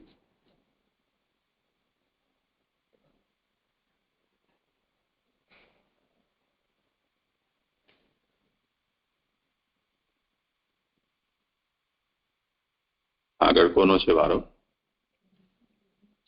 આખો અધ્યાય તારો છે. દંડવત પ્રણામ. એક પ્રશ્ન છે જે દંડવત પ્રણામ. અહીંયા આજે 7મી કારિકામાં લાસ્ટ કીધું ને કે વૃક એટલે 10 પ્રકારનો પ્રાણ જેના ઉદરમાં હોય તે વૃક્ષોદર કહેવાય છે. એને ભગવાનના કાર્યને સિદ્ધ કરનારો છે. તો આ એને ભગવાનના કાર્યને સિદ્ધ કરનારો છે એટલે કે ભગવાનના કાર્યને કેવી રીતના શું મને નહીં ખબર પડી જશે. દંડવત પ્રણામ.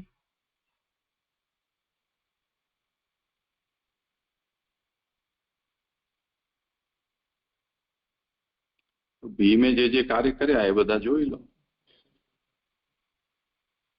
દુર્યોધનને માર્યો, જરાસંધને માર્યો, આ બધા થોડું સાચું જૂઠું જે કર્યું તે અશ્વત્થામા હતો કહીને અફવા ફેલાવી.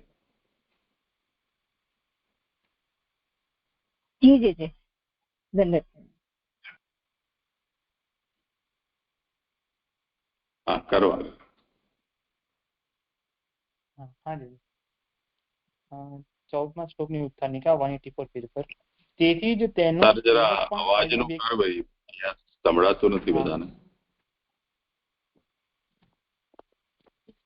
ઇયરફોન હોય તો કાઢી દે અને ફોનમાં કાનમાં લગાવી તેને બોલ. તેથી જ તેનો સેવક પણ અવિવેકી થયો એમ નીચેના શ્લોકમાં કહે છે. હવે જે આવી રહ્યું છે બરાબર? હવે નહીં કરો, મને તો સંભળાય છે. આ બધા થોડા દુઃખી છે. તો જે ત્યાં હમણાં વરાસત દિવસ કયા લગ્ન થયા છે?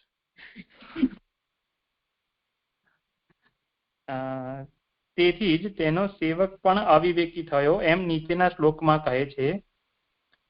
ભર્તુ પ્રિયમ દ્રૌણી રીતિ સ્મ પશ્યન કૃષ્ણાસુતાનામ સ્વપતામ હિરાંશી ઉપાહરદ વિપ્રિયમેવ તસ્ય જુગુપ્સિતમ કર્મ વિગહર્યંતી. સ્વામીને આ પ્રિય છે એમ જાણીને કૃષ્ણના સૂતેલા સૂતોના માથાઓ દ્રોણી લઈ ગયો. તેના તે દુઃખકારક નિંદ્ય કર્મની જ લોકો નિંદા કરે છે. દ્રોણી એટલે સુબુદ્ધિથી લઈ રહ્યો. દ્રોણી દ્રોણના પુત્ર શબ્દથી વેર ચાલુ રહેવાનું મૂળ કારણ કહેલું છે. કૃષ્ણ એટલે માતાના પુત્રો હોવાથી તે સૂતેલા હતા. ઘણા પતિઓના પુત્રો હોવાથી માતાનું નામ કહેલ છે. તેથી જ ભગવાનને વંશ ચાલુ રાખવા તેઓનું રક્ષણ ન કર્યું. જે આ થોડું મને નથી સમજમાં આવતું કેમ ભાઈ રક્ષણ ન કર્યું, તો એનાથી વંશ ચાલુ રાખવા કેમ તેઓનું રક્ષણ ન કર્યું એ નથી સમજમાં આવતું. કૃષ્ણ એટલે દ્રૌપદી, તેનાથી માત્ર પ્રસવ થયેલો, પરંતુ તેઓએ તેનો ઉદ્ધાર કરેલ નથી એમ સૂતોના શબ્દથી કહેલ છે. એટલે આપણે હમણાં જોયું ને કે એવી રીતે કે ભાઈ પુત્ર કહ્યું હોત તો એના પુત્રો કહીએ કે એના બદલે અહીંયા સૂતો કહ્યા છે એમ. કૃષ્ણ શબ્દથી જેનામાં શ્રદ્ધા હોય તે જ થાય. ભગવદ્ ગીતા 17:3 વાક્ય પ્રમાણે, એટલે કે તે કૃષ્ણના ભાવને પ્રાપ્ત કરેલી સૂચવેલી છે. દુર્યોધનને દેખાડવા માટે માથાઓ લઈ ગયેલ, તેથી અડધા ધડને જ બારવામાં આવ્યા, તેથી બહુ દુઃખ થયું. દુર્યોધનને પણ તેઓને મારવાનું ઈષ્ટ ન હતું. લોકમાં નિંદા દુર્યોધનની ન થઈ. આ કર્મની તો લોકો નિંદા કરે જ છે. તેથી જ તે વિપ્રયમ એટલે કે વિપ્રિયમ દુઃખદાયક હોવાનું કહેલ છે. એટલે કે આ એકચ્યુઅલી અશ્વત્થામાં આવું કર્યું, અશ્વત્થામાએ, પણ દુર્યોધનને આ ઈષ્ટ નતું કે જે આવી રીતે બાળકોને માર્યું એ. અને એટલે આ કર્મની લોકો નિંદા કરે છે એવું. એટલે જે આ શ્લોક અહીંયા સંપન્ન.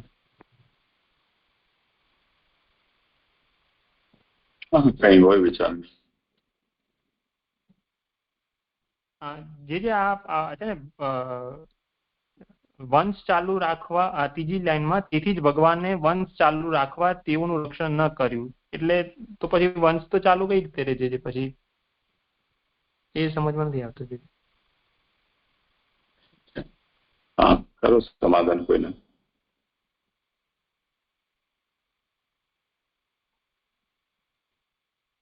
જી પ્રણામ. પરીક્ષિત થી રહ્યું ને વંશ, આ 5 થી વંશ નતો કરવો ઠાકોરજીને, પણ પરીક્ષિત માંથી પાછા બચાવે ને વંશ માટે, તો વંશ તો રાખવો છે. પણ આ દ્રૌપદીના સૂત છે એટલે પુત્ર ન કહ્યા, પણ દ્રૌપદીના સૂત છે, તેથી એમનો વંશ ભગવાનને નતો રાખવો એટલું સમજાય છે. વંશનું તો રક્ષણ કર્યું ને પરીક્ષિત થી. પ્રણામ જીજી. એટલે કદાચ અશ્વત્થામા ને પ્રભુએ ન કર્યું હોત આ રીતે તો કદાચ બધાને હાણી દેતે, એવું હોય શકે.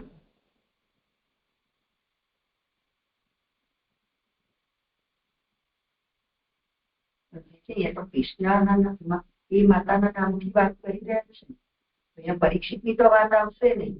કૃષ્ણના પુત્રો છે સુતેલા એટલે દ્રૌપદીના, તો એનો વંશ ચાલુ રાખો અહીંયા. હા, એટલે ન રાખવું એવું આવવું જોઈએ, તો રક્ષણ ન કર્યું એમ બેસી શકે છે. ભગવાને વંશ ચાલુ રક્ષણ ન કર્યું. એટલે અહીંયા જે પરીક્ષિત ની વાત કરી રહ્યા છે ને એ અહીંયા નહીં આવે, કારણ કે કૃષ્ણની વાત છે ને એટલા માટે એના પુત્ર. એટલે એને શું કહ્યું કે વંશ ચાલુ ન કેમ રાખ્યો? પ્રભુ વંશ તો ચાલુ રાખ્યો, આ સૂત છે તેથી વંશ ચાલુ ન રાખ્યો. પુત્ર હોત તો રાખત, એવું મને સમજાય સરદાર. કારણ કે દ્રૌપદીના સૂત કયા ને. જે આનો અનુસંધાન ઈ જ છે 182 પેજ પર જે મેં પૂછ્યું હતું ને હમણાં, ઈ જ કે પાંડવોના બીજા પુત્રનો દાહ, એટલે આ જે પુત્રોને બાળ્યા એ જ પરીક્ષિતનું રક્ષણ કરવામાં કારણ હતું. એ રીતે અહીંયા સમજાય છે. જે અહીંયા કહ્યું ને કે આ લોકોને કેમ ન બચાવ્યા, તો એ જ એનું અહીંયા કારણ હતું એવું લાગે છે. જે એટલે મને એમાં એવું સમજાય છે જે કે અહીં કહ્યું ને કે ઘણા પતિઓના પુત્રો હોવાથી માતાનું નામ કહેલ છે, તેથી જ ભગવાને વંશ ચાલુ રાખવા તેઓનું રક્ષણ ન કર્યું. એટલે આપણે એને એમ વાંચવું જોઈએ કે તેથી જ ભગવાને વંશ ચાલુ રાખવા તેઓનું રક્ષણ ન કર્યું. કેમ કે ઘણા પતિઓના પુત્ર હતા તો કોનું નામથી વંશ આગળ ચાલે? 5 પતિઓ હતા એમના, તો કયા પુત્ર થી કયા પતિથી કોનો વંશ ચાલુ રાખવાનો? એટલે કોઈ સ્પષ્ટ વંશાવલી આગળ ચાલુ ના રહે. જો આમનું રક્ષણ કરે તો આગળ એમને વંશ વધારે. એટલે અભિમન્યુ થી થયેલો જે પુત્ર છે પરીક્ષિત, તો અભિમન્યુ એમના પિતા, એમ સ્પષ્ટ રીતે વંશ આગળ ચાલે. તો અહીંયા આગળ એવી કોઈ સ્પષ્ટતા નથી કે કયા પિતા એમ. એટલે આ વંશ ભગવાનને ચાલુ નતો રાખવો, તેથી તેમનું રક્ષણ ના કર્યું. અને પણ હવે પછી તો એમનો કોઈ વંશ ચાલુ રાખવા માટે કંઈક તો જોઈએ જ. એટલે આ લોકોનું ભગવાને રક્ષણ ના કર્યું તો વંશ ચાલુ રાખવા માટે પછી પરીક્ષિતજીનું રક્ષણ કર્યું. એટલે પહેલેથી મને એવું જ સમજાય છે આગળ કે પરીક્ષિતનું રક્ષણ કરવા, બીજા પુત્રોનો દાહ તો પરીક્ષિતનું રક્ષણ કરવામાં, એટલે પરીક્ષિતજીથી વંશ ચાલુ રાખવા માટે બીજા પુત્રનો દાહ થયો એમ. એવું જે મને એવું સમજાય છે.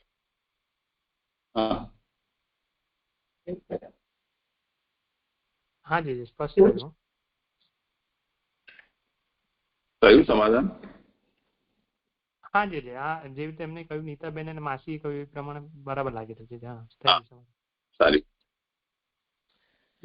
પહેલી લાઈનમાં આવે છે ને કે માતાના પુત્રો હોવાથી તે સુતેલા હતા, એટલે માતાના પુત્રો થી કેમ જોડ્યું? એટલે પિતાના પુત્રો હોય તો તે સુવે નહીં. એ નહીં સમજાય. નંદેશભાઈ આ તો મને પણ નથી એવું સુતેલા હતા એ નથી, પણ એ થોડુંક સમજમાં આવે કે સૂત કયા એ સમજમાં આવી રહ્યું છે કે ભાઈ ઉદ્ધાર નહીં કર્યો દ્રૌપદીનો, એનાથી નતો થવાનું. એટલે પણ આ તો નથી સમજમાં આવી રહ્યું છે.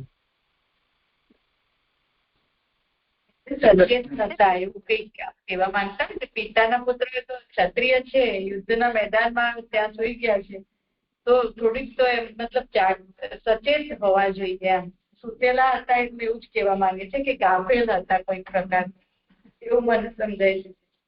અહીંયા સુતપદ છે એ નાની અવસ્થાને, જેમ કિડ્સ અંગ્રેજીમાં કહેવાય, સન કે કિડ્સ કે ટોડલર, આ બધા અલગ અલગ શબ્દો ભલે એક અર્થને બતાવે છે પરંતુ અવસ્થા ભેદ છે. તો સુતપદ છે એ નાની અવસ્થાને બતાવવા માટે કહેલું છે, એટલે સુતા હતા.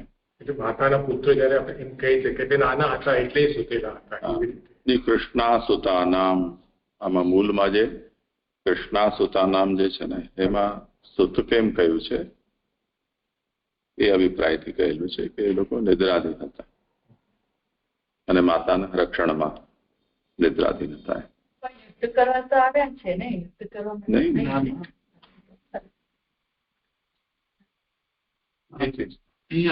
એટલે આ લોકો બધા તો અનુપનીત હતા પાછા, એ પણ ત્યાં વર્ણન આવે છે.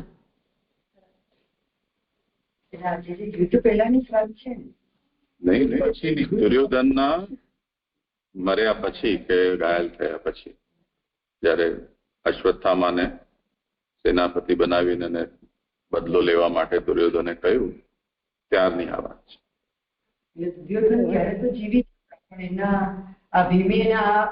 એટલે અધમરેલો હતો. અને આજે દ્રૌપદીના પુત્રોને મારી લાક્ષાત્વનો જ પ્રસંગ નહીં, આ પ્રસંગ હમણાં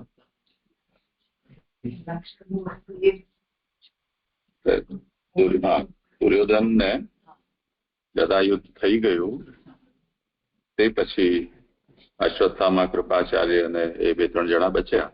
અત્યારે આ લોકોએ આવીને રાતના તલવારથી કાપી નાખ્યા માથા. એટલે બાલ્ય અવસ્થામાં જ કપાય. જે બાલ્ય અવસ્થા વાળા બાળકોના થયા ને, યુવાને નથી થયા.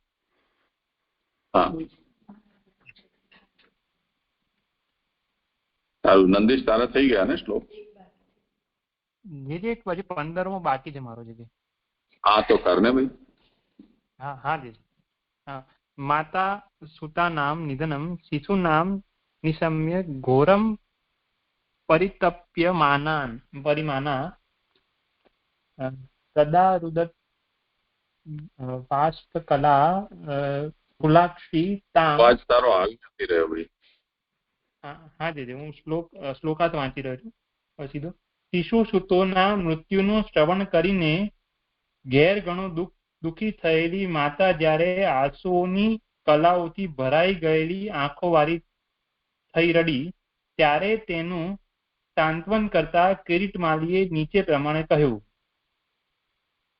સુબોધિનીજી, માતા દ્રૌપદીને રડવાનું કારણ માતાપણું જ હતું. સૂતો એટલે કે બાલક હોવાથી તેમના ઉપર ઘણો સ્નેહ હતો, તેથી મૃત્યુના શ્રવણથી ઘણું દુઃખ થયું. ઘોર શબ્દથી રાતની સૌષુપ્તિક પર્વતની કથા સૂચવેલી છે. જ્યારે તે રડી ત્યારે તેનું સાંત્વન કરતા કહ્યું, એવો વાક્યનો સંબંધ છે. એટલે કે જયારે રડ્યા ત્યારે એ કહ્યું. અને જે આ થોડુંક નથી સમજમાં આવ્યું કે ઘોર શબ્દથી રાતની સૌષ્ટોપ્તિક પર્વતની કથા સૂચવેલી છે. એટલે સૂતા હતા એવું, રાત્રે સૂતા હતા ને મૃત્યુ થયું એટલે ઘોર શબ્દ આવી રહ્યો છે, એ થોડું નથી સમજમાં આવી રહ્યું. કિરીટમાલી એટલે અર્જુન, તે ઘણા પુરુષોની પેઠે યુદ્ધ કરતો હતો, તેથી અથવા તેના વેગને લીધે તેને એક મુકુટ હોવા છતાં ઘણા મુકુટો જણાતા હતા. આમાં 1 નંબરની ફૂટનોટ છે. તેથી તેનું નામ કિરીટમાલી એટલે મુકુટોની માળા વાળો હતું. સ્ત્રીવશ હોય તેવા ભક્તોનું પણ ભગવાન પાલન કરે છે એમ જણાવવા અર્જુનની પ્રતિજ્ઞા કહે છે, અથવા તેનું સાંત્વન કરતા એવું વચન હોવાથી સાચી પ્રતિજ્ઞા તેને કરી નથી. એટલે અહીંયા એવું સમજાવી રહ્યા છે કે આ દ્રૌપદીને રડી રહ્યા છે તો એમને સાંત્વન આપવા માટે જે પ્રતિજ્ઞા કરી એ પ્રતિજ્ઞાનું પાલન પણ ભગવાન કરી રહ્યા છે. એટલે કે એમને વશ છે છતાં પણ એવા ભક્તોનું પણ પાલન કરી રહ્યા છે એવું જણાવી રહ્યા છે. અને તેનું સાંત્વન કરતા જે પ્રતિજ્ઞા કરી એ સાચી નથી. એકચ્યુઅલી કહી દીધું એવું કે ભાઈ એને મારીને લાવીશ, પણ એ સાચી નથી એમ, એવું અહીંયા જણાવી રહ્યા છે. એટલે આ શ્લોક સંપન્ન. આમાં 2 સુધારા છે, કરી લેજો. સૌષુપ્તિક પર્વતની પર્વ ત હટાવી દેજો.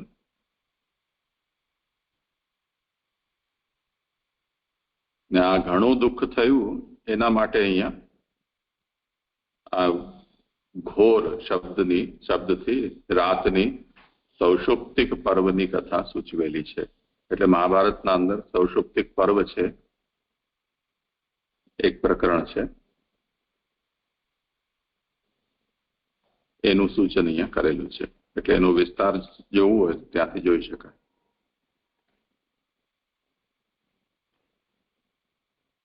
હા જીજી, તો એ સમાધાન થઈ ગયું જીજી.